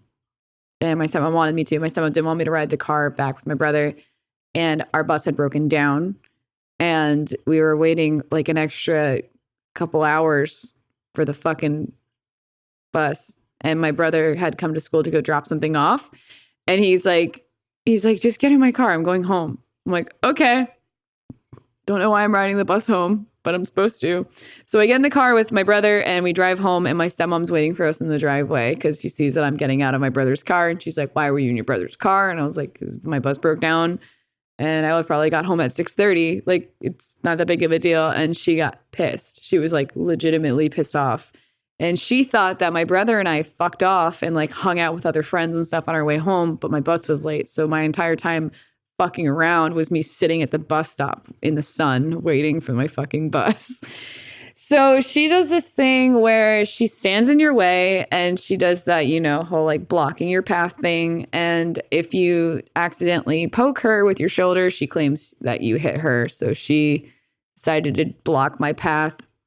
And she knocked my textbooks out of my hands and I went to go pick them up and she like kicked me in the head. And then I got my books and I just like ran from her and went upstairs as she's like throwing shit at me and trying to hit me and do all this shit. And I get into my bedroom and I close the door. Like I slammed the door as she's like chasing me up the stairs and she gets in. I run on the other side of my bed so I can get away from her. And we're doing this whole, like, I'm going to run across the bed if you run around the bed kind of thing. And it was like a big queen bed with like a frame, like a queen frame too. So it had like a canopy arch. So right. I could grab the ledge and swing and like get some leverage and go the other way if I wanted to. And so my dad's hearing all of this and he's like, what the fuck's going on? And my stepmom like runs to him and she's like, your daughter's hitting me. I'm like, oh my God, like what the fuck? I'm totally not hitting you. I've never hit you. I wish I hit you, but I've never hit you in my life. And I run out. I had it. I was done. And I was like, I didn't hit her at all. I didn't hit her at all. I don't know what she's saying. And as she's saying, I'm hitting her, she's literally hitting me. So I was incredibly confused. So was my dad. And she's grabbing my hair and like just punching me in the head. And my dad's like, what the fuck? Like he is like in his boxers. He just got off work. He's like chilling. He had a cigarette outside. He's like, I'm off work. What the fuck's going on? Trying to relax and wind down. Yeah. I was like, what the fuck? And so I was like, I didn't hit her. I didn't hit her as she's hitting me. And my dad goes, well, get her off of you. Like, Jesus, like, stop. And he goes to grab her. But it's such like a fucking like twirl of us. He would grab the wrong person. He couldn't really grab any of us. Because we were all stuck together with her nails in my head and all that kind of shit. So she's like hitting me with her shoe. And I punched her in the nose really fast. And I punched her in the nose and then came back down on her nose with my elbow again. Was that intentional or was that just kind of how the momentum worked out? That's what I did on purpose. Okay, good. But yeah, I don't know. My dad taught me to punch like that. He was like, if a man is like doing something, like beat the shit out of them. And here's what you do. You like double tap. You go like this. Like, because if you punch and then curve it, your elbow would still hit in the same spot. And my dad did wrestling growing up and stuff. And he also was he fought a lot of people too. So he's always like, fuck him up. And he's like, your elbow can take a lot more damage without hurting you than your fist can actually. So it'll actually cut skin. Yeah. He was like, throw an elbow in there. And I was like, all right. So I did on his wife. I don't think he thought that was what I was going to do the first time on. So yeah, I felt like a give in her nose, which really freaked me the fuck out. And when I did it, it's funny. And now I'm remembering it when I hit her, I felt the give in her nose because she had plastic surgery on her nose. So it wasn't the most strongest nose ever either. And then I felt that I cringed. So I went, because when I hit her, I was like, Just trying to get away from it. yeah. So like I was trying to get away from the feeling of that. And there's blood. And then I just like, I ran. And also what I told on stream was I literally left. Like, I didn't have shoes on. I had taken my shoes off when I got it. When you get in the front door of our house, you take your shoes off. I ran out like of the house. I had my school clothes on. I had no cell phone. I didn't have shoes, and our street was asphalt. So I ran on a hot asphalt all the way to like 2 blocks down to my friend's house. My feet were black, dirty as fuck. Like I didn't have any shoes. Just was like, I'm just gonna leave, and I had a bloody hand, and I stayed at a friend's house, and I came home like a night after, and my stepmom was like, you need to make your daughter apologize. My dad took my stepmom to the hospital, and she had her have her nose fixed, and she had like bruising under her eyes. She had that raccoon look, trash can. Yeah, it was also like she had a lot of swelling from like me punching her in the face, but I think they like had to correct her nose too, so they had like more bruising from the correction than anything else. So just fucking, she looked gnarly, man. She looked disgusting. And my stepmom wanted to call the cops. And the only reason why they didn't was my dad was like, you called the cops. I'm telling them that you beat her first. And I saw you do it. Your dad said that? Yeah. And he's like, I saw you hit her first. So if you call the cops, I will fucking throw you under the table because you hit her, you threw the first punch. So no, we're gonna fix this as a household first. And if you can't fucking handle it, you're no longer the disciplinarian of Danica at all. And I thought he was saying that to you. No. My dad would not side with her. He was 100% my team. Okay, good. I was really shocked. He had never seen her hit me before, and she was hitting me since I was 5. And so he didn't see it until I was like 15. It's been that long. She would hit you in all the right spots where you couldn't physically see it. Like people like that are good at that. It was probably done to her as a kid too. Oh yeah, probably, maybe. And that's not an excuse, but that's how they learn. Yeah, no, it's not an excuse at all. There's a podcast I listen to that talks about just because, bad things happen to people doesn't mean that they deserve to. That it's an excuse for them to be an asshole in the future. Like, if anything, you like learn from it, And I agree with that 100%. Like Ted Bundy doesn't have a right to be Ted Bundy because he had a bad childhood or whatever the fuck, like that's fucked up. Like that's not an excuse. No, at that rate, you're an adult. So yeah, I don't agree with that shit at all. But yeah, he was like, you're no longer the disciplinarian of me. Like, my dad didn't call the cops for that very reason. He was like, we can work it out here because knowing my family and their luck with police doesn't go very well. Right. So we decided to try to self-soothe the whole household. And so that's how my stepmom didn't call any police, was because my dad had that leverage over her. And that's why that didn't end up happening. But then, because more police get involved later on. And that's why that, the police never happened that way. So my dad got me to come back home, told me that my stepmom's not in charge of me anymore, and it's just my stepmom. And I even remember telling him, I'm like, that's just your wife now. She's just your wife, and she's nothing to me. Like, I don't want anything to do with her. That's it. Like, I can do whatever I want now. I'm no longer grounded. I can live my life. She can be in it. So basically, we lived in a 2-story house. So whenever she was upstairs, I was downstairs. When she was downstairs, I would run upstairs. So I would make sure the footstep thing, I would make sure I was never on the same floor as her because I didn't want to be. So I would just go upstairs and lock myself in the room most of the time with the door. My dad put a lock back on my door so I could, not have her come in if I didn't want her to.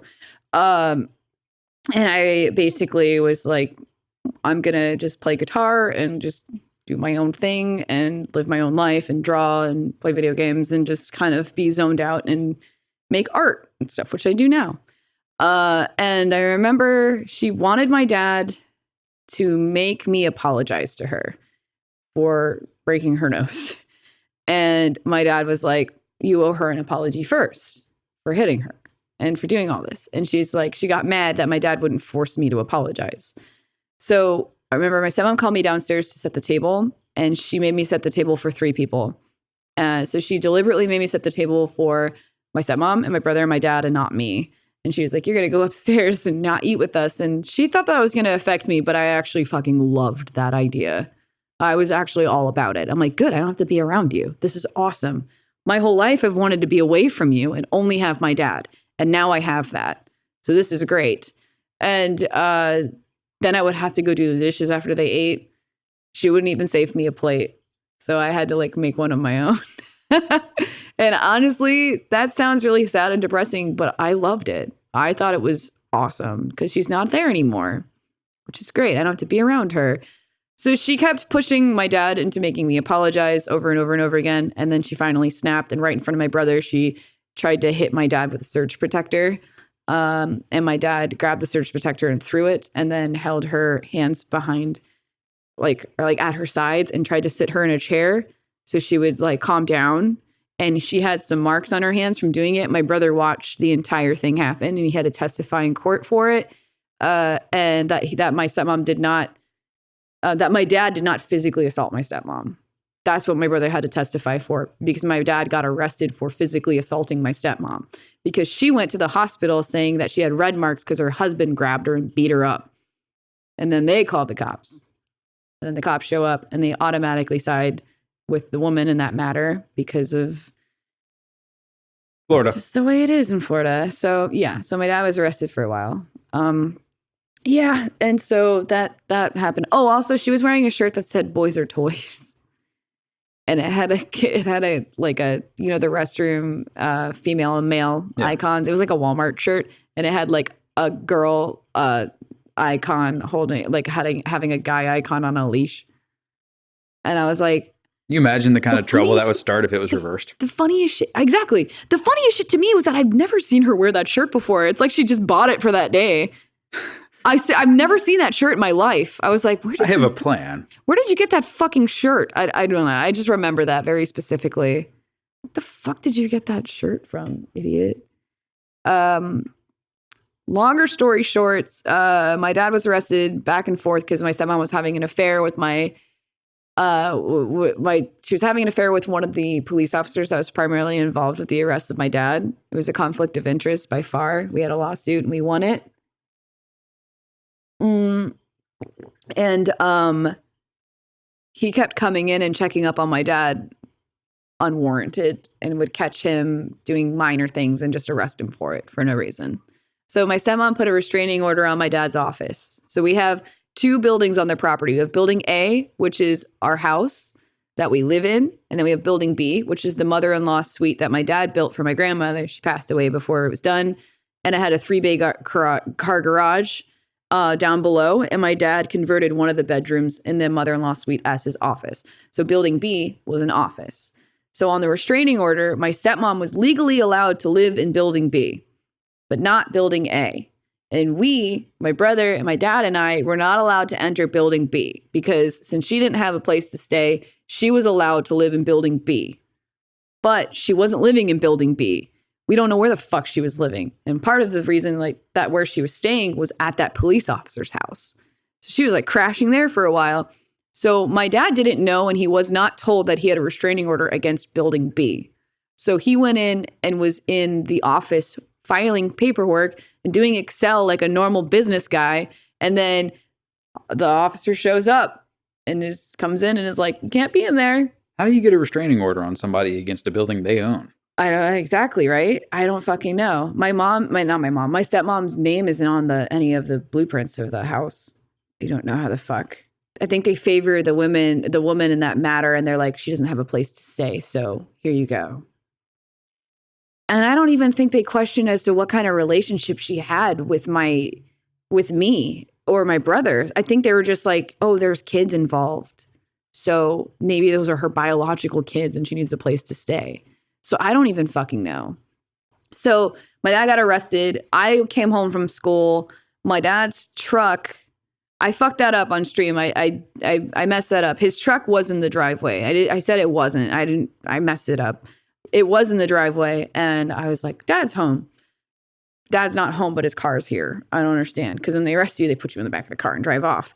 And so I was like, well, his car's here. I don't know if he's in the office. So I went and I checked in the office. I was not informed of my restraining order, and I still went in there. I broke restraining order by walking in. I didn't know. I'm like looking for him. I can't find him. I close the door. Whatever. I'm looking for my dad everywhere. I'm like, maybe he went to a friend's house and they like carpooled or some shit. Like, I don't know. So then for 5 days, I didn't know where the fuck my dad was. I got a call on the intercom. You know, like in school. Well, you were homeschooled, right? Yeah, I spent a few years in school, so I know what you're getting at. So you know how when you're on the intercom and they're like, this kid to the office, and everyone's like, oh, like that happened. Everyone was like, Danica Rockwood to the front office. I'm like, the fuck? like, so I go to the front office and they have a phone, and it's my dad, and he's calling from jail. They didn't give him his phone call. They didn't give him his first phone call for 48 hours. You're supposed to. Jesus. They didn't give him one. My dad's like, I have fucking kids, dude. So like, me being a bad kid, right? What does kid do when your parents aren't home for 4 days? Goes to school. Are you fucking kidding me? That's how lame I was. I don't like school. I kept going. I was like, I'm going to make the most normal life choice. You know? Who does that? Normally they'd be like, I'm going to the beach. Like, fuck this. I'm going here and here. And I'm going to go like, I'm going to go drink marijuana with my friends. Like, drink marijuana? Yeah. You're going to go out on the town and drinking all the weed, you know? You're going to fucking do all that shit. And I couldn't do that. I couldn't just keep going to school. And so my dad called and he's like, yeah, I got arrested. Broke a restraining order I didn't know he had. And that was when I was like, oh, I went into that building. But I didn't say that out loud. My dad's like, apparently you guys can't go in the office. Like, you're not allowed. There's a restraining order. So I was like, oh, okay, no problem. No worries. It's fine. So he's like, I don't know when I'll be out, but just keep your normal routine. So I go back home with my brother, and that was a Friday when he had called, and it was a Saturday the next day, and I was asleep. I woke up, and there was like 5 Mexican men in my room, and I didn't know what that was at all. And they were like these random Mexican guys standing in my bedroom, woke me up. And my stepmom comes in the house and points at my bed, like my room, and she points at the bed and she's like, that's my bed. And they start dismantling my bed while I'm laying on it. So I was like, how does that fucking work? Yeah, she could. That was her furniture. So she took all the furniture out of my bedroom while I was living in the house. So my whole room was empty. They took out drawers and dumped them out. I had like a pile of clothes. That was it. That was the only thing in my room was a pile of clothes. So she hired movers, basically. She hired movers to do her dirty work. All the furniture out while my dad was gone. So then I had a good attitude about it. Like, because honestly, I was like, whatever. This is how much I hated her. I was like, whatever it takes for her to get out of my life. If she used to come in and take the furniture out of my room and take the bed that I'm literally sleeping on out of my room, and that's going to make her get out of my life, then cool. That's how much I was done with her. And I didn't feel a damn thing while she did it. I didn't feel upset. I didn't feel sad. Honestly, I was laughing about it. I was like, are you serious? Like, this is my life right now. You're really like taking all this. Okay, fine, have it, fine. And then I remember my brother came in and he saw my room and he was like, it's empty. And I was like, yeah, I have so much room for activities in here. And he's like, are you serious? I'm like, look, I can do a fucking cartwheel. Like, it didn't matter. I was so ecstatic that she was gone, that I had freedom, you know? Yeah. So I was like, this is the best thing. This is fucking Christmas. Unfortunately, my dad's not here to be here on Christmas, but this is awesome.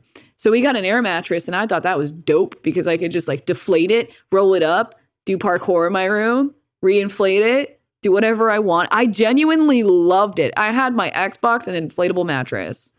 I went out the next day and got an Xbox. That was pretty sweet. I was like, you can't ground me from consoles anymore, bitch. I can play Dragon Age Origins, which is also why I have a Dragon Age Origins tattooed, because that was the first game I got to play without my stepmom taking it away from me. So it was fucking sick. So I was like, this is the best. So then the next day, I hear, I see Lisa's car in the driveway. And I was like, oh, she's back. Like, she would just show up randomly. And I was like, oh, I guess she's here. Okay. So I go outside and I hear her fucking around in the garage. And there's nothing in the garage that belongs to her except for my dad's Corvette that doesn't belong to her. And that's my dad's pride and joy. And I was like, oh no, you're going to take the Corvette. And my dad will literally hire a hitman if you touch it. Like, fuck. So what she didn't know is when she took everything, she forgot the garage door clicker. And so I was like, fuck you. So I walk out. I don't like cars. I have my Prius, but I don't really like cars. Like, I don't care about cars. I was wondering how deep we'd get into the podcast for you. Like, I have a Prius. I have a Prius and very far in. It took longer than you thought. But yeah, so I heard her fumbling around in there, and I walk outside like a bad bitch, and I got the clicker. I'm like, my brain is like, I want to click it, you know, like, and open the garage door and scare the shit out of her. But I was like, you won't. And my brain was like, no, don't do it. Like, you'll get in trouble. I think this breaks restraining order. It does. But yeah, I mean, it's gray area, but I fucking clicked it and I chucked it before the door. I clicked it and I hear the door go open and I throw the fucking clicker into the bushes.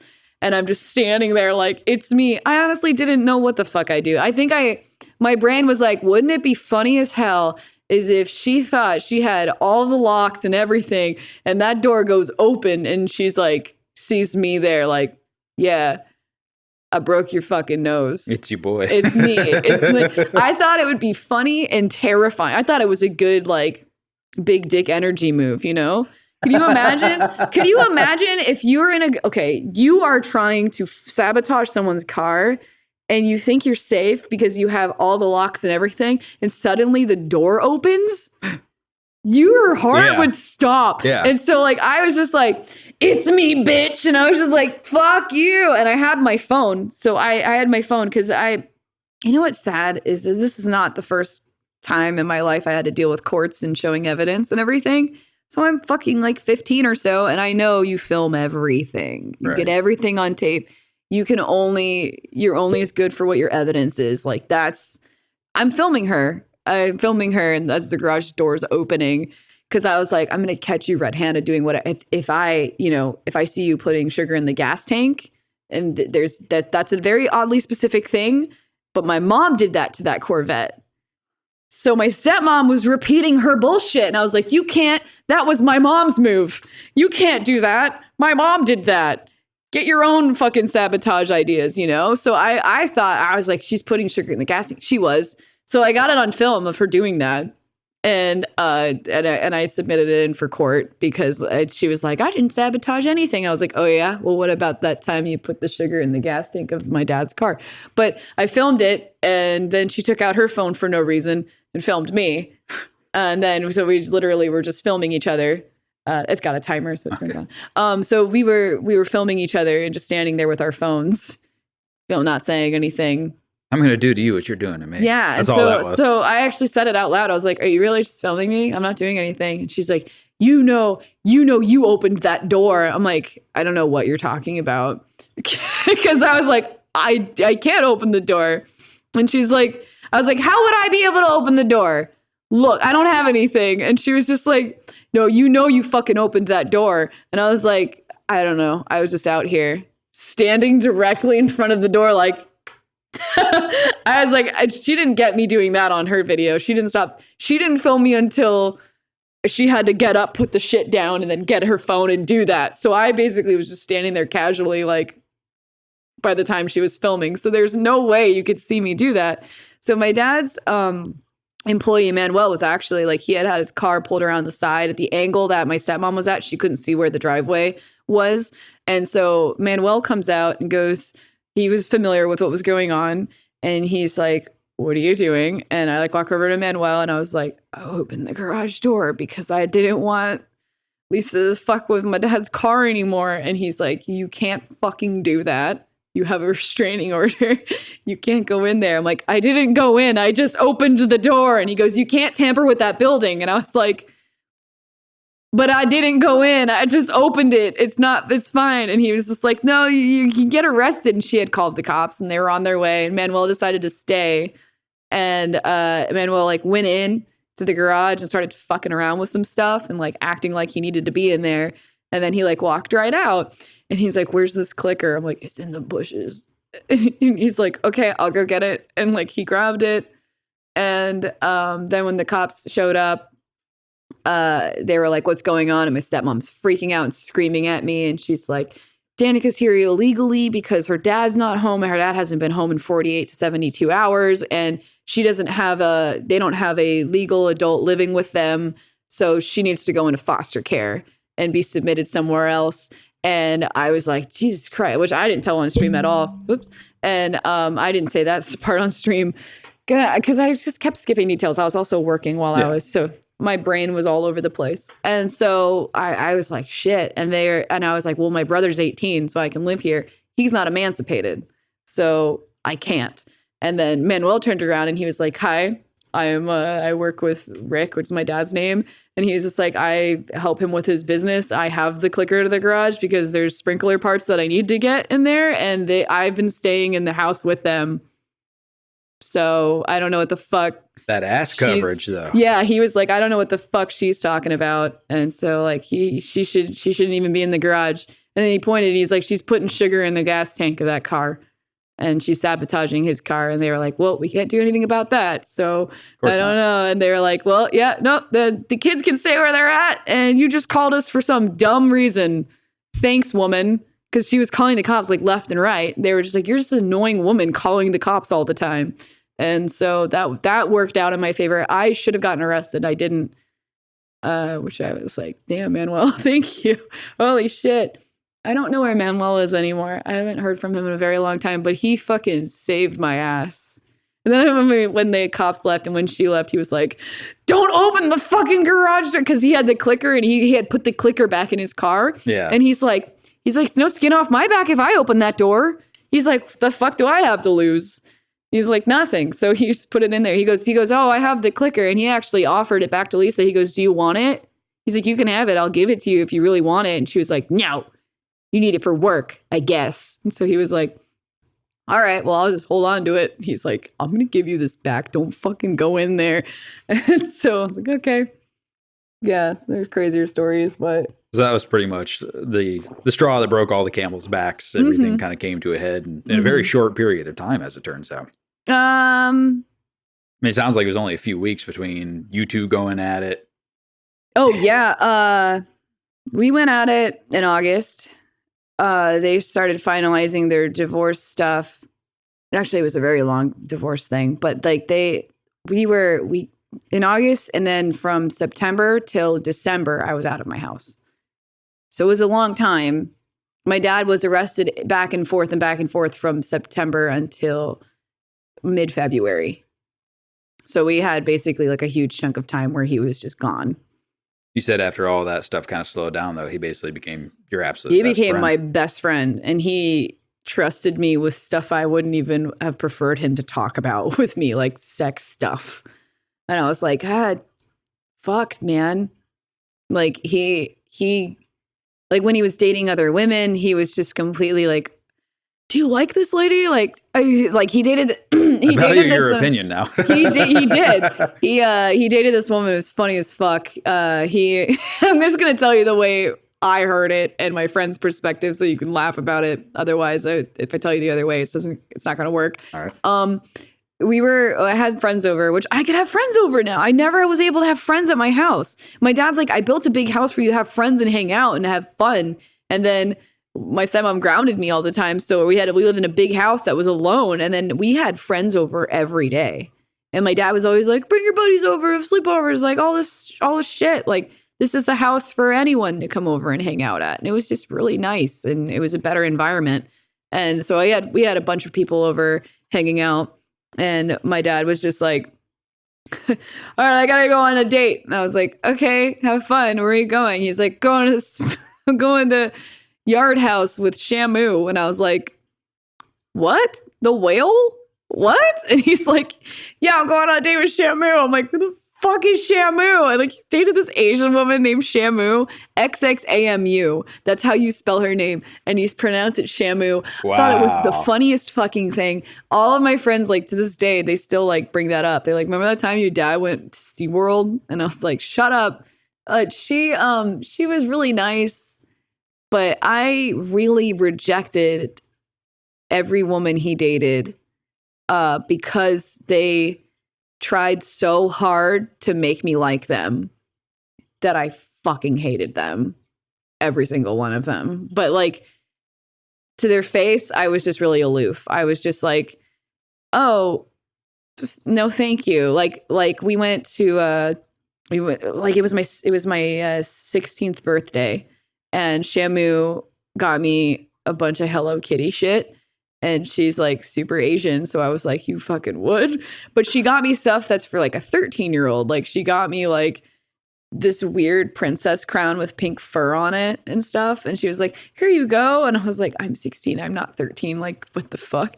And then she kept like getting me like random gifts and like always like asking for my approval of things. And I was just like, what's wrong with me just being around you and having conversations and just being around you as a person? Why do you have to keep getting me gifts? Like, I don't like this. This is very weird. She wasn't getting my brother gifts. She was just specifically targeting me. It sounds like she knew a little bit of the backstory between you and I hated. So I was like, no, Dad, stop.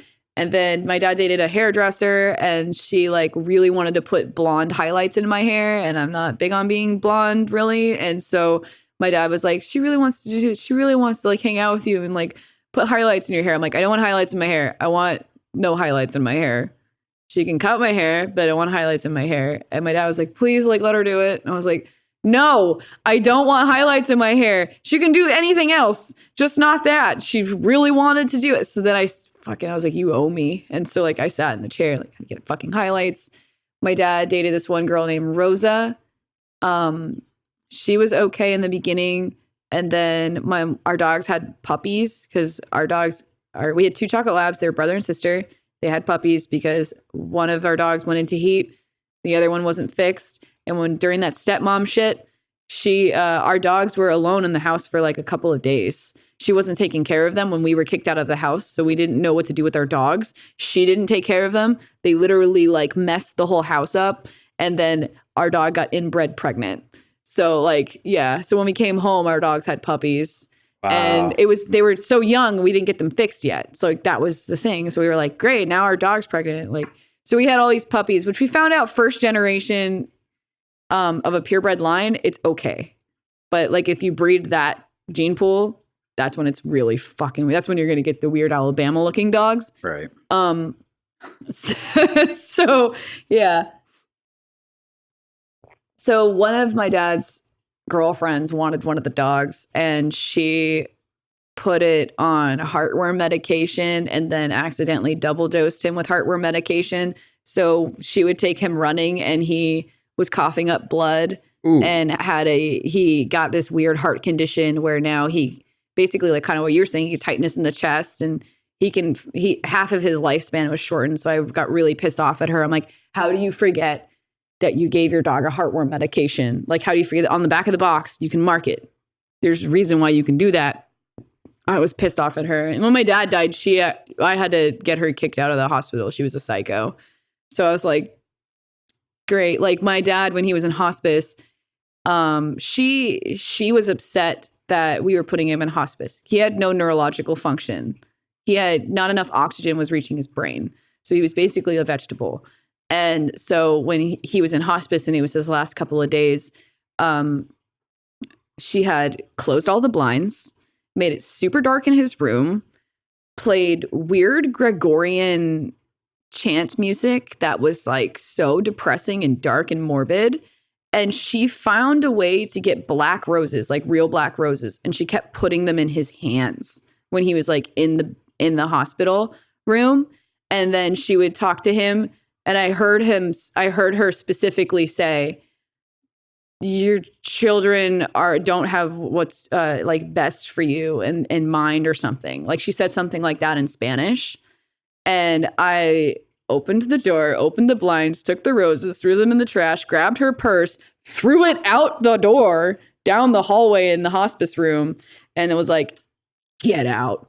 And like kicked her out. And then I put her on the list of like, she cannot enter the hospital anymore. I was like, you get the fuck out of here. Like so like any woman my dad dated after that, I was like, fuck all you, like 100%, which is why I was like, I want to try to trust women more. But my dad did date this one woman. He friend zoned like the best lady ever. There was a girl named Denise, and she was the fucking coolest. And she ended up, she was like, oh, I had like a really bad lump in my gum and I think I need to go to the dentist. She found out it was cancer.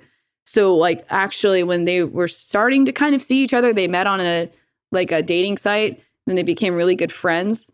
And then she, her whole face is permanently disfigured from the operations she's had. She's had 17-hour surgeries where she had to get like fat from her legs, readjusted like a bone. There's a bone in our legs that we have that we don't use for some reason. And you can actually like they'll open up your leg and take the bone and shape it to your jaw and give you a new jaw with it. So she had this like intense surgery and we kept driving up to the hospital to go visit her. My dad friend zoned her. She was so nice. She was like, she still is. She's still around. And Denise is like the coolest lady ever. I love her. And I was like, you need to fucking wife that woman. And he wouldn't. He was like, oh, I like her as a friend. I only like psycho bitches. I was like, okay. Well, now let's put it that way. Yeah. How did the stress-induced heart attack end up coming about? So we were in Boston from like, I was super pissed. Oh, this is also kind of cute too. Like my dad was reconnecting with his high school sweetheart, like the one that got away. Her name's Carol. Yeah. No. Nancy. Sorry. There was two girls, but my dad was a fucking pimp and he needed to keep it in his fucking pants. but here you are. Yeah, but here I am surviving one abortion, still coming out here.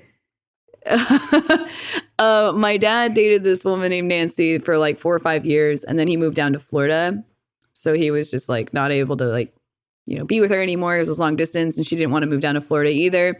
So he was reconnecting with her, and I didn't know, and he fucking forgot to tell me. So he decided that we were going to spend my entire winter break, actually a week early. So I had finals, so I had to actually get with my teachers on finishing my finals earlier than normal. And spend the entire month in Boston. And I was pissed because I didn't know, by the way. I didn't know until 2 days before we were leaving. That's barely enough time to even pack. Yeah, and I was working at Jersey Mike's, so I was like, by the way, I'm not working all of December. Goodbye. I was like, Dad, you can't tell I have a fucking job. Like, you have to tell me this. Like, I have to put these things in advance. Like, let people know I'm not going to be able to make these shifts and stuff. So yeah, so we went, and I was pissed. Because he spent the entire winter break like barely around my brother and I because my family is fucking insane and being around them drives you crazy. You can't, they're intense. They're Bostonians. Like they are loud, obnoxious, Italian Catholic, and then Irish Catholic. My family's Irish Catholic. Okay. And they married into another family that's Italian and they're psychotic too. They're very loud, very obnoxious, very conservative. And so my dad was like, peace, I'm going to go hang out with like the chicks that I used to hang out with in high school and go reconnect with all of them. So he was like barely home because he was just like fucking around being like, ping-ponging. Yeah, he's like, I'm divorced. I did all these things. And so you were getting to live your life finally, and he started living his a different way. Oh, yeah. So he would like run around and do that. And then there's a Facebook message. I can go and I can find it, but it's fucking crazy. My dad was living his fresh divorce life, and he had just got a Facebook. So he was like, I'm a cool dad and I can use Facebook now because I'm like hip. I'm into things. But then I'd be like, Dad, why the fuck are you writing in cap locks? And he's like, well, I don't want to use my glasses so I can read better this way. That's actually really clever. And so I was like, you look like you're screaming at me. And so he's like, I don't care. And so my dad got a Facebook, and we had, I can read these. These are great. So I got mad at my dad. I was like, where the fuck are you? It was December 28th, 2009. And I got in a fight with him. So then my dad decided that it was funny that I was yelling at him because I was mad. He goes, oh, boo-hoo, I took you to Boston. You can have fun with your family. Fuck you. And I was like, I don't want to be here. I want to go home. I was being dumb. I was being super dumb. So then my dad decides to write a message to me on Facebook on my timeline to have a fight with me on Facebook. And so I can see it. It's really weird. He wrote in all caps, no, I am not fighting /LOL and arguing, which I don't know. He typed really dumb. And my cousin goes on Facebook and favorites it. Like, it's like, I don't know, she wants to watch. And then I wrote, I'm being so angsty. I was like, because you leave the house all the time. Why are we up here for so long? And he wrote, here you can read what he wrote out loud. Because I am the dad and you're the kid / lol. Get fucked. Yeah, he's like, because I'm the dad. And then my brother writes, well, I'm the Blake, because that's it. And so I was like, fuck you, Dad. And so then the kind of sad message is like January 10th, I wrote him on his timeline. I wrote, I love you, Dad. You have to get better so you can yell at me. And I was like in all caps. And so like all of my dad's conversations are like all caps. And it's fucking eerie and funny as shit because the last week he was alive, he got a Facebook and he started like, so there's like old messages on my Facebook and he's just like all caps writing, I'm your dad, LOL. And I'm like, what the fuck are you doing? I wish he had a Facebook still. Cause like, and like he was around because he would write the dumbest shit on my Facebook. It's fucking hilarious. It gives you permanent memories to look back on though too. Oh yeah. And my last thing that I can see for like posterity is me being like, fuck you, Dad, I hate you. And he's like, lol, lol, lol. And I was like, yeah. So when his last time alive, I was just like mad at him. And I don't regret it because it was me, like the way he handled me being mad at him was awesome. Because I would be like, fuck you. And he was like, fuck you back. I love you. And so it doesn't make me feel like super guilty for being mad at him. But so we came back on January 2nd. Oh, we got a flight back. My dad had a severe sinus infection that he didn't know about. We found out when he was in the hospital that he had one. He thought it was the flu. And he said, he had told us when we were on the plane ride back home, I remember we had a layover in Washington, from Boston to Washington to West Palm. And he had said that he had such bad fever symptoms that his whole left arm went numb and that he had to be in a fetal position to get comfortable to fall asleep.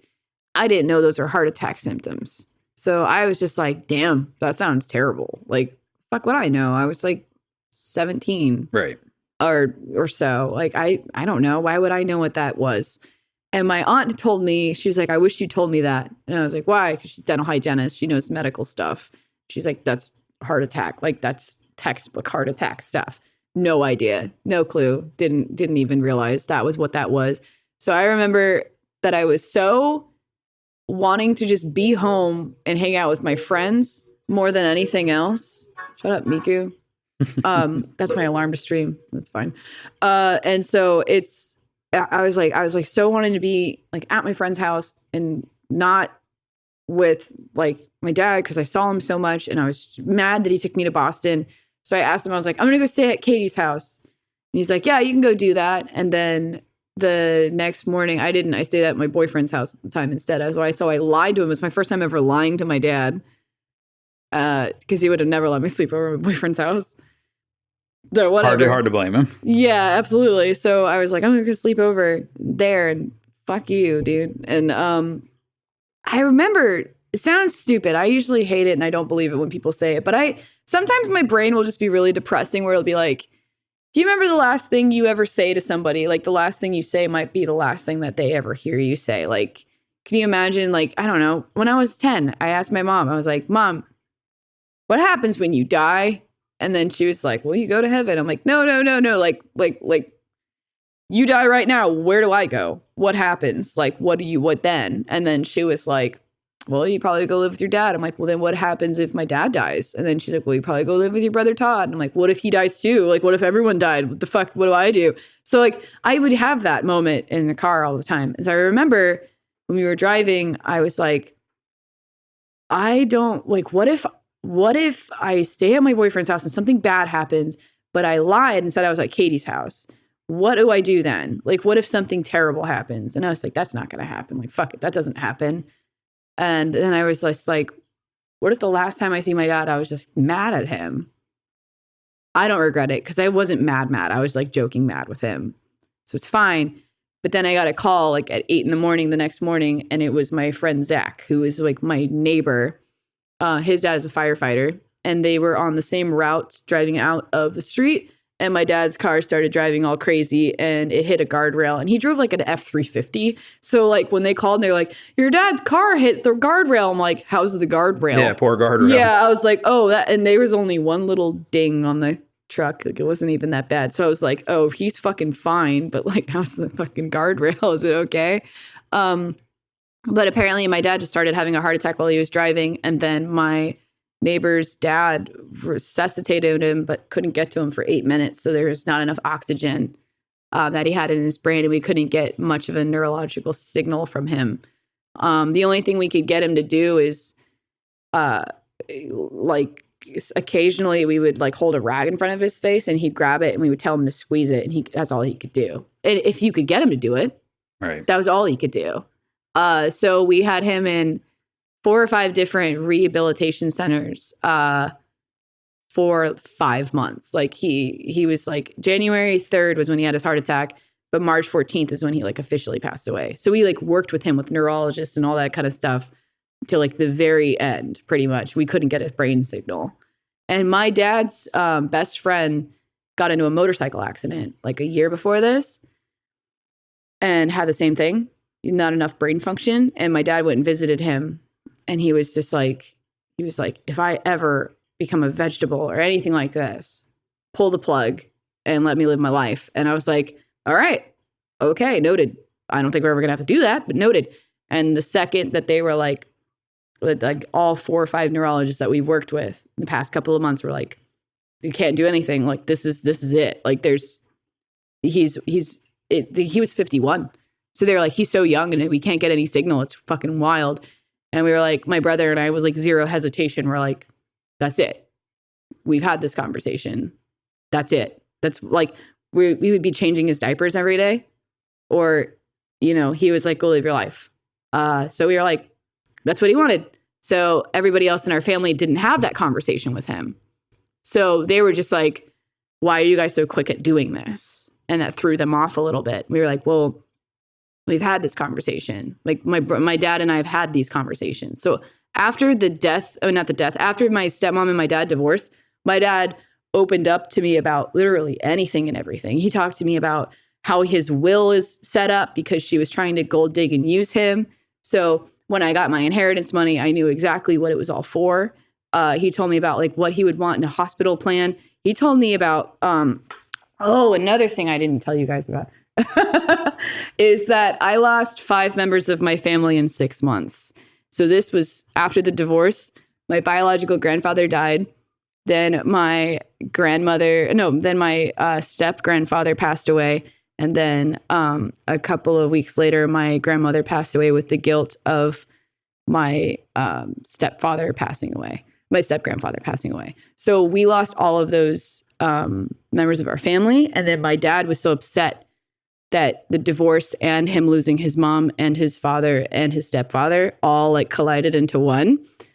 And the craziest thing was my dad was like super, whenever he was vulnerable, he would talk to me about it. So we got really, really close that way. So he told me that I wasn't going to go to school for one day. And I was like, why? He goes, you have to go to the crematorium with me because I can't physically handle going and picking out an urn for my mom. And I was like, okay. So I went with him and he was like, I want an urn for my mom that I would want to be in. And I was like, okay, which one would you want to be in? And so then he was like flipping through the magazine and he pointed at one. He was like, this one, it's got like, it's bronze and it's got like an eagle on it. It's fucking sick.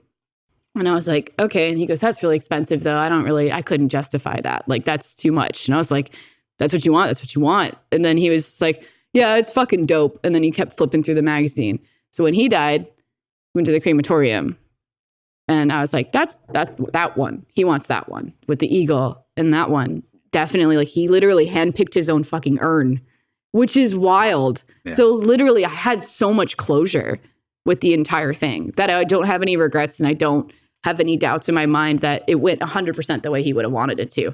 He didn't realize he actually orchestrated his own funeral in front of me, which was kind of crazy. He was just like, probably this or this or this, if I could do it that way. And I was like, all right. And then we did it literally the way he told us he wanted it without any pen or paper. which sounds morbid, but it's it's kind of beautiful. Yeah, because you get to live with that. You Yeah. know, having done it right, exactly how he would have wanted it done. I think that's great. The funny thing was when I walked into the crematorium, we used the same crematorium for like all of the family members, but when they came in, the people when they saw us walk in for my grandparents, they were like, grandparents die. It's sad. It happens. Yeah. And then the craziest shit was I walked in with my dad, and then they were like, oh, you're here with your kid. Like, that's fine. And then I walked in alone, and they were like, you were here with your dad like a month ago. And I was like, you guys offer the fucking royalty card punches? Do I get? And they were like, holy shit. And they started like not trying to laugh, but they were laughing. And they were like, man, I was like, I'm getting those like 6 punches on my cards. Do I get a free cremation? Like, the fuck? Which is silly. But, you know, hey, whatever. It's humor. So, Jesus. Now no one in my family, I already did that suffering. Now no one's going to be dying or whatever. I don't have that many like close family members anymore that are going to die off anytime soon. So I'm like, I already did all that. I got that out of the way. Didn't you mention once on stream that you actually went to work the day your dad passed away? Yeah. I went to work literally 20 minutes after my dad died. I saw him die. I held his hand, went to work. How was that? It was work. It was fine. It was a normal day. That's what I wanted, because I was just like, dropping my routine would make everything feel weird, you know? Did you feel like on autopilot or anything? No. I did very delayed. I didn't have time to react until after I was in college. But I reacted very, very, very delayed. And it was a very weird, it like snuck up on me like completely. How long would you say that period was, like between him about passing like, and the reaction? About like 3 years. Holy shit. That sounds insane, but the things that are going on in your life when you're 18 and in graduating high school, there's so much new change going on. So I couldn't really facilitate having a normal schedule. So I couldn't differentiate between what I'm feeling and the excitement of new changes going on. Like when you are, well, not you, you didn't really go to like college and do all that shit. So like, I'm not judging you based off of that, but like the cliche is when you're 18, you graduate college, you know, like you graduate high school and then you're going to a new college, and most people are traveling to a different state and moving and getting their own first experience living on their own and having a dorm and having roommates and doing all that. So mine was just like,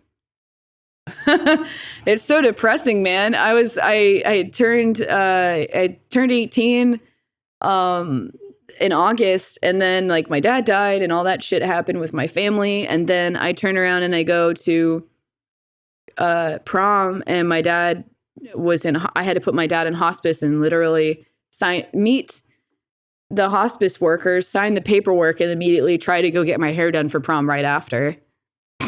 And then my dad died about a week after prom was done, a week before I graduated high school. And I remember the funniest shit was I walked across this is funny to me.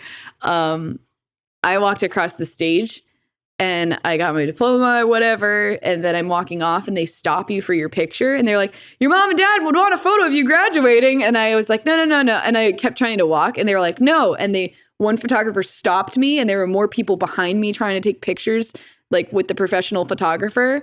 And I didn't want to. And not because I was like, no, I don't have family. I just was like, don't want a photo. Just don't. And so they were like, no, your mom and dad would want it. And then I was like, oh, and I started laughing. And so my photo of me graduating high school, I regret not buying it, honestly. It's fucking beautiful. My hat is like, I had taken my hat off my head because it wouldn't stop falling down. So I have my hat hovering above my head like it's hover handing, and I'm holding my diploma upside down and crooked, and I'm smiling like, I guess I graduated, because I was so like, cool, I'm done. And then everyone was like, no, a photo. And I'm like, fuck, like in my picture. And so they were like, your mom would want this photo. I'm like, okay.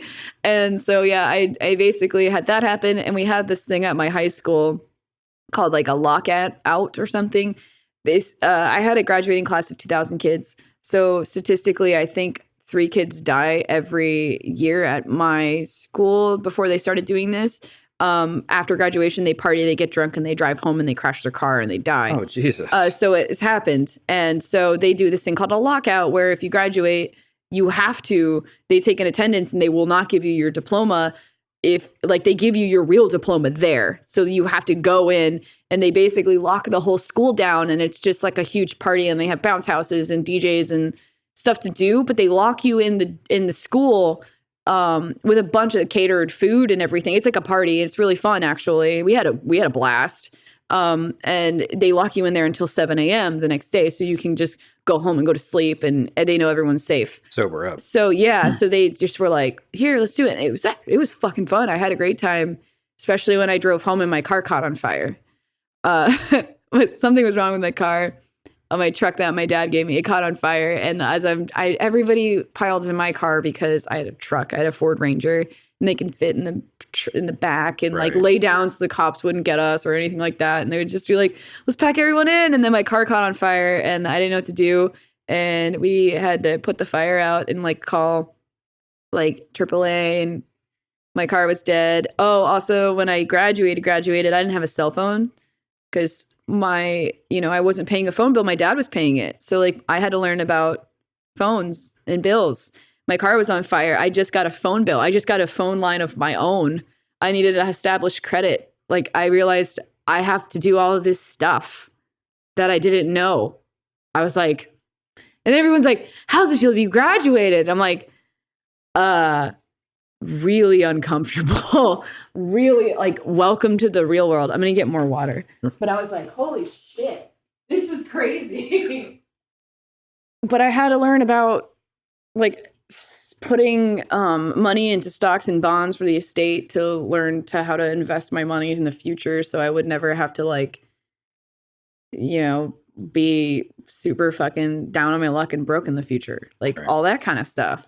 And then what was really sobering and really upsetting that I didn't understand until maybe like a couple of years ago was the fact that I actually kept getting invited to a bunch of graduation parties for friends that had their parents and that had a normal graduation thing. So they were like, "Come to my graduation party." And I'm like, "Okay." And they're all like, I got like they're opening gifts and shit. They're like, "I got a dinner set of plates for my dorm." And I'm like, "I got bills." And they were like, "Oh, cool. Like I'm getting this new thing for my college. Like I got a UF sweater because I'm going to UF." And I'm like, "I got a car that I have to, scrap." Like, and I was just like, cool. It was very busy. Like I had to learn about a lot of things fast. So I had no time to process that. I had to liquidate my dad's assets. I had to sell his house. I had to sell his business. I had to talk to probate lawyers and go through the attic and take things out and compartmentalize things and just get things moving to get rid of, like my dad. Like I had to sell stuff so I could be my own human. So I didn't have time to process what happened. So it was very delayed. When it did finally hit you, like I imagine if you're like most people, there was probably a period of time where you're like all day, every day, just, there's that black cloud that hovers over you. And even if you get that split moment of, I think they're pretty good. Feels like something's wrong. Oh yeah. Fuck. Yeah. What did you do to start getting past that? Was there any conscious things that you started doing or? There was the way I started finding out that it was hitting me. It was really fucking weird. It was bizarre. I had lived with a lot of college girls that wanted to party all the time, and I stopped wanting to party because I was like, I really want to like be efficient. And I started doing photography, and I really it started taking off. Like I was getting hired to shoot weddings. I was getting hired to shoot like like other cosplayers actually would contact me. It was funny. I started out as a cosplay photographer for only like one convention, and then it turned into cosplay. But I kept getting contacted for that. So I would be like, I got to work in the morning. I actually like really do enjoy this more. And I don't really enjoy partying that much because, you know, we had crazy parties at my dad's house before we sold it. Insane parties. Like the fucking wildest shit happened at our house. If you want those stories, I'll tell those. But goddamn, craziest fucking shit. And things that I don't even remember. People will come over here that went to those parties and like will rehash stories, and I fucking forgot that things like that happened.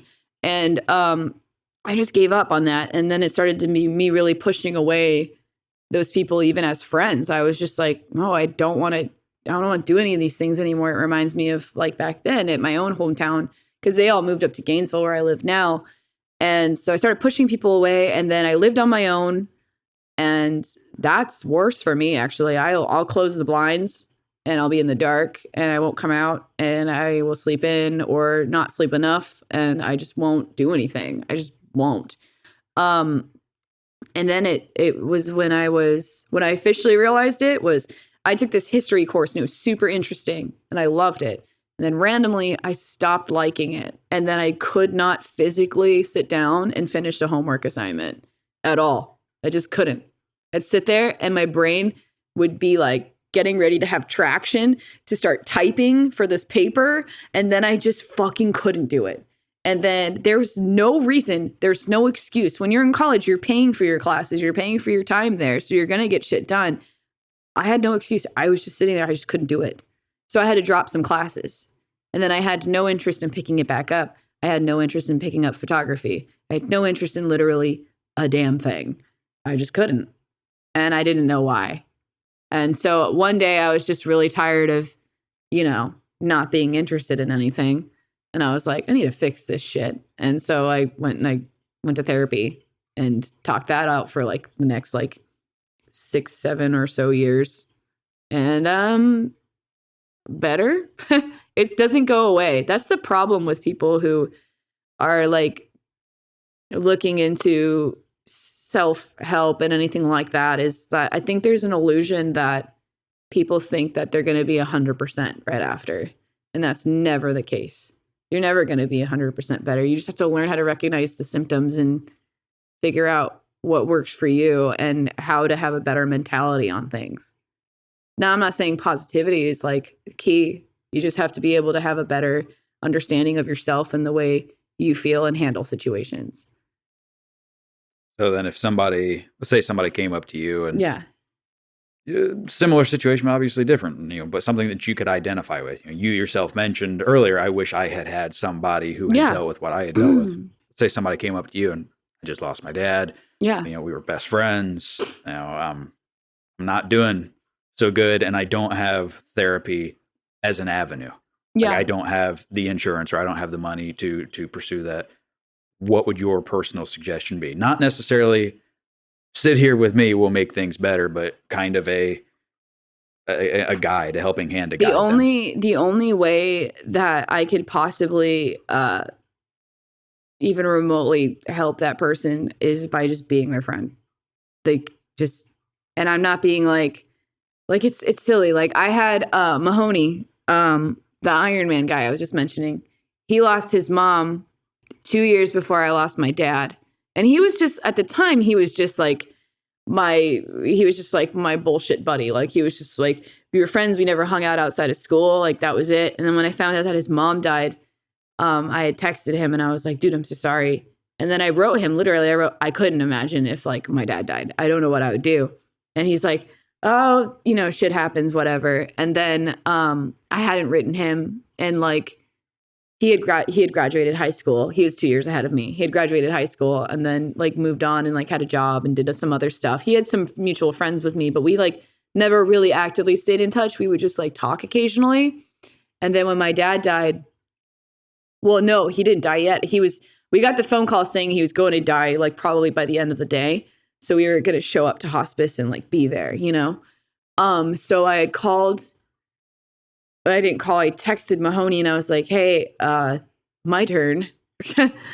And he was like, I'm so sorry. And like, all he did was he just showed up It was just a friend. That's all you needed to be. You didn't need to be like, you know, someone that like is like, oh, pray for you. Like any of that shit. You just hang out and you be their friend. And that's all you need to do.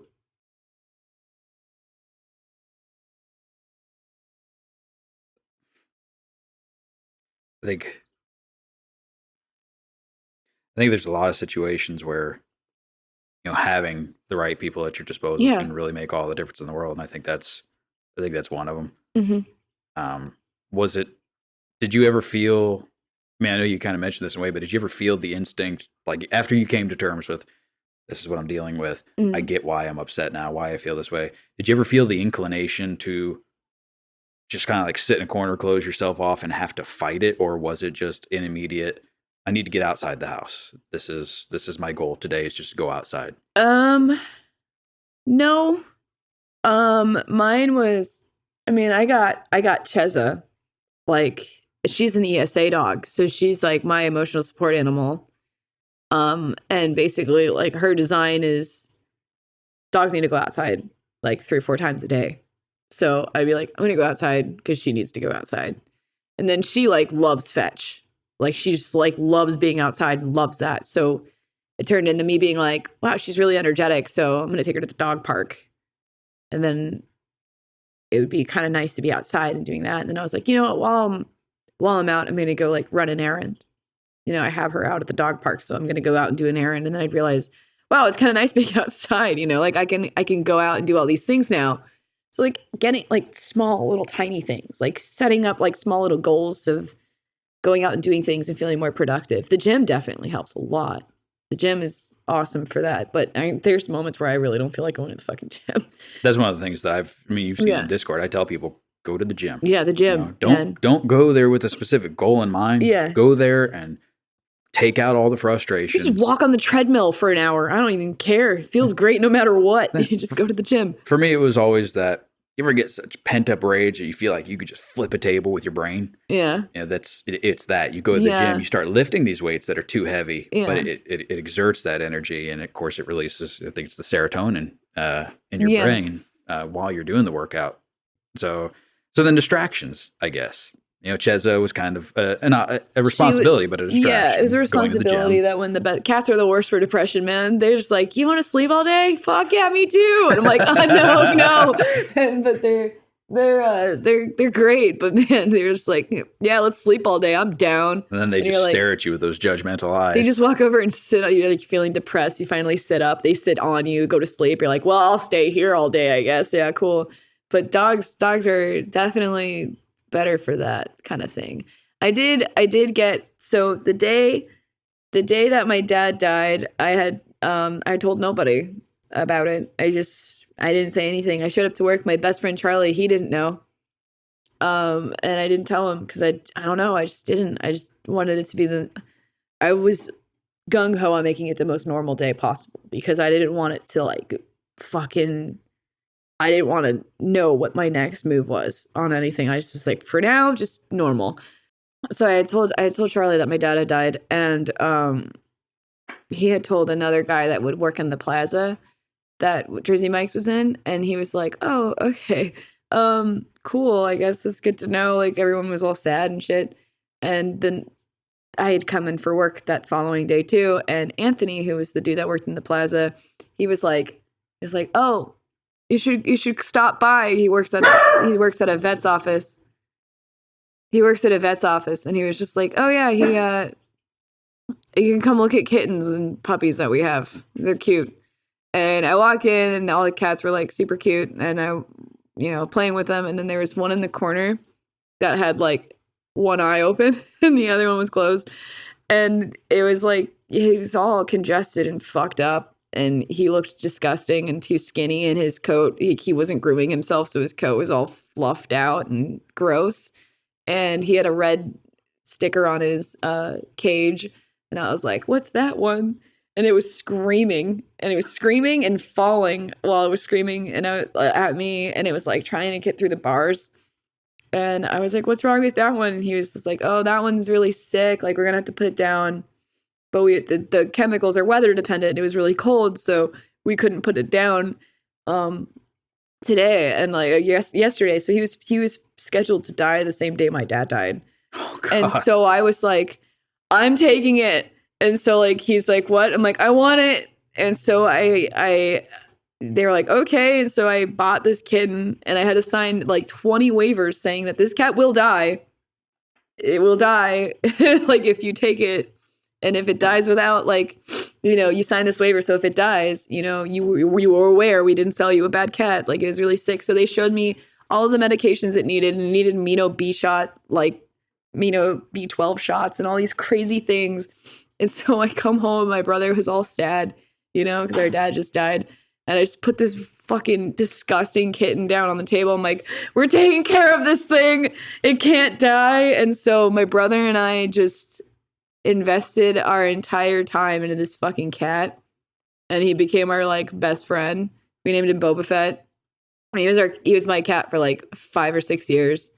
And he was the best. And he wasn't supposed to live that long. Even that was good enough. And he was like the coolest fucking cat ever. So Mission accomplished it. So I was like, I need a distraction, and it's this cat. And so like, yeah, he was best boy. And so we definitely did that when he died as a distraction. There's just a lot of things that you can do in those kind of situations. How long would you say, well, after you had the 3-year delay, everything hit you, started going to therapy, you got Chesa. How long would you say it was before you felt like you could function through a normal day and not completely fall apart? Probably about like maybe around the time I got into cosplay.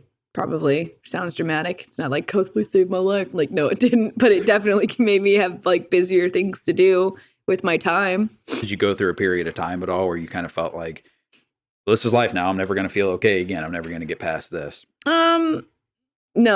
I've never think like that. That's part of me is like, I don't want to let a lot of things like that control my life, because I'm not going to dedicate my time to letting this thing dictate how I should live my life. Because you can differentiate between this is your brain saying this and this is actually how you feel. I think that's actually really poignant. Yeah. You know, I think we undersell the effect that the chemicals in our brain have on our perspective. And I think where that can become dangerous is the fear of feeling that way again. Yes. Yeah. You know, for me, I've always had the issue with depression of, I don't want to feel this again, but I know that if I hang on for just a couple of days, it'll pass. Mm-hmm. But then it's going to come back. Oh, and you know, your logic at that time is sound. I don't want this. So I'm just, what do I do to make sure this never happens? It's again? like a breakup. It's like you don't want to break up because it's gonna suck. But then as the weeks pass and the more you separate yourself from that person, you start feeling a little bit more like yourself again later on. So you kind of have to like attack that shit head on sometimes, which sucks, and it is hard. But it is, hey, do you want to keep feeling that way, or do you want to work towards not feeling that way? I have to tell you, I think you're the prime example of a really good success story. You're somebody who came from not a life anybody would intentionally sign up for. No offense, but I mean, just to be real, nobody would have signed up for that intentionally. And you seem incredibly well put together. Yeah, and I mean that in the best compliment. I mean, I guess. I think most people who would have gone through that period of time with that kind of shit, just even prior to the passing of your dad, a lot of them end up not okay. I feel like they would at least start smoking cigarettes. Among other things. I don't even smoke cigarette, or heroin or something, man. I don't fucking know. Like, I was just like, you know, pull your bootstraps up, and this is what you got to deal with, and this is the cards you're dealt with, and you can't change it. So I'm not a person who, like, I hate that fucking shit where the people are like, why do people ask this question? They're like, what's your biggest regret in life? I'm like, why are you rehashing these statements? Like, what? Like, why would you sit there and fixate on it? That's the thing is regrets are fucking stupid. They're like the worst thing to even pride yourself on having, you know? Because like, it's just the way you handled that situation, and that shows your growth as a person. So like, you wouldn't be there if these situations did or didn't happen to you. I think I was a little confused when you were first saying that. I think we're actually on the same page. Yeah. Because I was going to say, I think regrets are a good thing to have. Yeah. Because it shows you, much like your stepmother, Yeah. who not to be or how not Exactly. to approach something again. Exactly. Don't dwell on it if you can, but don't forget it, because then you're damn near doomed to repeat But like it. the what I mean is like when people are like, you know, those stupid like Q&A things, generic ones, and like, what's the biggest thing you regret? I'm like, what the fuck? Fuck you for that question. That shouldn't be a normal question to ask. Yeah. Fuck you. Like, I hate those. I think that, you know, it's good to look back on things that you've done, and whether or not you handled them right or not tells you much about your character. Well, then you'll like these, because at the end of these podcasts, once we get past all the detriment and the hardships and what you did to survive it, basically, I like to ask you quick series of questions, and they're basically a rapid fire question and answer round. All right. I think you'll like them. If not, well then fuck you. Okay. Nothing you can do about it. All right. Where would you like to see yourself in 5 years? That's the only typical one. Don't look at me with those judgmental eyes. Where would you like to see yourself in 5 years? In a mirror. Okay. What do you hope to leave behind when your time on this planet's done? My Prius. You're counting on that thing lasting a long, long time. Hell yeah. All right. What's the last thing that made you laugh until you cried? Oh my God. It's not funny, but it's funny. It was a video. It was a video of a raccoon, and it was like people are giving it cotton candy, and it would go to the river to wash the cotton candy, but all the cotton candy would disappear, and it would come up, and he'd be like, "Where's my cotton candy?" And it was fucking funny. It was so funny. It was, you posted it. It was pretty comical. I felt bad for him. You felt bad as fuck because they're stupid. That's why. And then they're just digging through the water. Like, he was like, I don't understand. I cried, and then I laughed really hard because I was like, raccoons are fucking dumb. They don't understand. And of course, it reminded you of your stepmom too. Probably. If you stub your toe on the coffee table, what is your go-to string of swear words? I don't say anything. No, I don't. When I hurt myself real bad, I don't say anything. Okay. Yeah, John Gray's my witness. If I get hurt really bad, I just get quiet. Yeah, you do. That's when I know things are bad. And then if you talk to me, I'll kill you. Yeah, exactly. You just get silent, and you just leave. Yeah, I don't say anything. I'm silently dying inside. No. Leave me alone. Name a song that was ruined for you and why. The fucking wait, no, that's not one. I was gonna say Despacito, but because it's turned into such a meme, and I used to just hate it, and then now I guess it's fucking funny as shit. Now I can't stop playing it because it's funny and it reminds me of memes. So I guess it's a bad song, but I play it for that. But that's not one. I can't think of any song that's ruined for me now. What's the only one that's coming to mind right now? Really? There's no song that comes on the radio, you're like, nope, don't want to relive that. Any Phil Collins song. I just don't like him. Yeah, we went through that last night. I fucking hate Phil Collins. Oh yeah, anytime he came up on the TV for the Disney, I just muted the audio. You stopped that shit quick. No one was gonna listen to anything. Fuck you, Phil Collins. Just mute him. Fuck you, Phil Collins. What did Phil Collins ever do to you? Be a disappointment. Why? Because his stupid In the Air Tonight drum solo is just not even worth the hype. Oh my God. It's the dumbest fucking thing. If you could change any one thing about yourself without any limitations as to what it would be, what would you change? My clothes. So these are not being answered at all the way I expected them to be. What do you want? Why is your butt so small? Because I don't think your opinion matters. It just doesn't. Why do you always Photoshop your neck to be longer in pictures than it really is in real life? According to Reddit. It's not. I have a really long neck. I just bury it in my hair. It just buries my hair. Loch Ness Danica, it's true. Tell me about a mean or funny prank that you played on somebody. This one time, John Gray's roommate was being a fucking asshole. So we got over like 1,500 cups, and we filled them all full to the very like brim, to where it was like, I forget the word for it, where the water was surface retention. Yeah, or whatever. We filled it up all the way, and we put them all over his floor, so he couldn't take one step without having to like move a cup. And we covered them. How long did that take? 5 hours. Jesus. He came home, and if you moved the cup too much, it'd spill water. We had a pitcher and we filled it up all that way. So he had to have a bucket and just dump it all out to get in. If you had your choice of a theme song that would play anytime you walked into a room and you would hear it too, what would it be? It would be Hall & Oates. You make my dreams come true. You would want to hear that. Yeah. Okay. Last one. Someone asked you to name their pet dog, but you only had 10 seconds to do. What would you name it? Bitch. No hesitation. It was 1 second.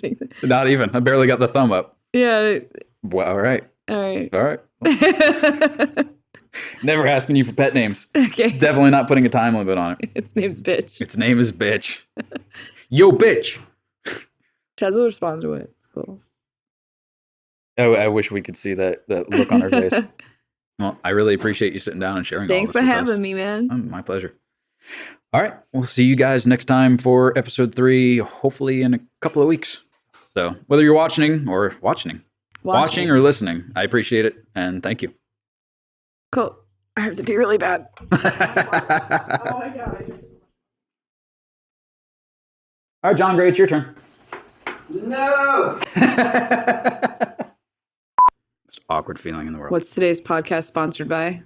Stitch Fix. Yeah. Sponsored by Planet Fitness. That one was too easy. Who do you think it should be sponsored by? I think it should be sponsored by TCBY. What is the slogan? What does TCBY stand for? Who is TCBY? It's yogurt. Oh my God. Get yourself some TCBY yogurt today. You have this one too. Today. Use code IMJMB 2019 for 20% off at TCBY. This is a blooper. Don't do that. You'll be very disappointed. Don't do that. Why are you meowing? Just don't meow in the microphone. My guest for today. Oh, see, I already fucked that up. That's good. See? No, I was impressed, man. I was impressed. You got that fucking BBC ass shit going. You got this. I'm totally not judging you. I thought it was cool. I was impressed. Great. Was. Motherfucker. It shut off. I have the ear for it because David's does it too. Weird, it shouldn't have. I hit the thing. So we've got 10 minutes of blooper. Cool. Season 3, I think it was, ended on a pretty serious cliffhanger.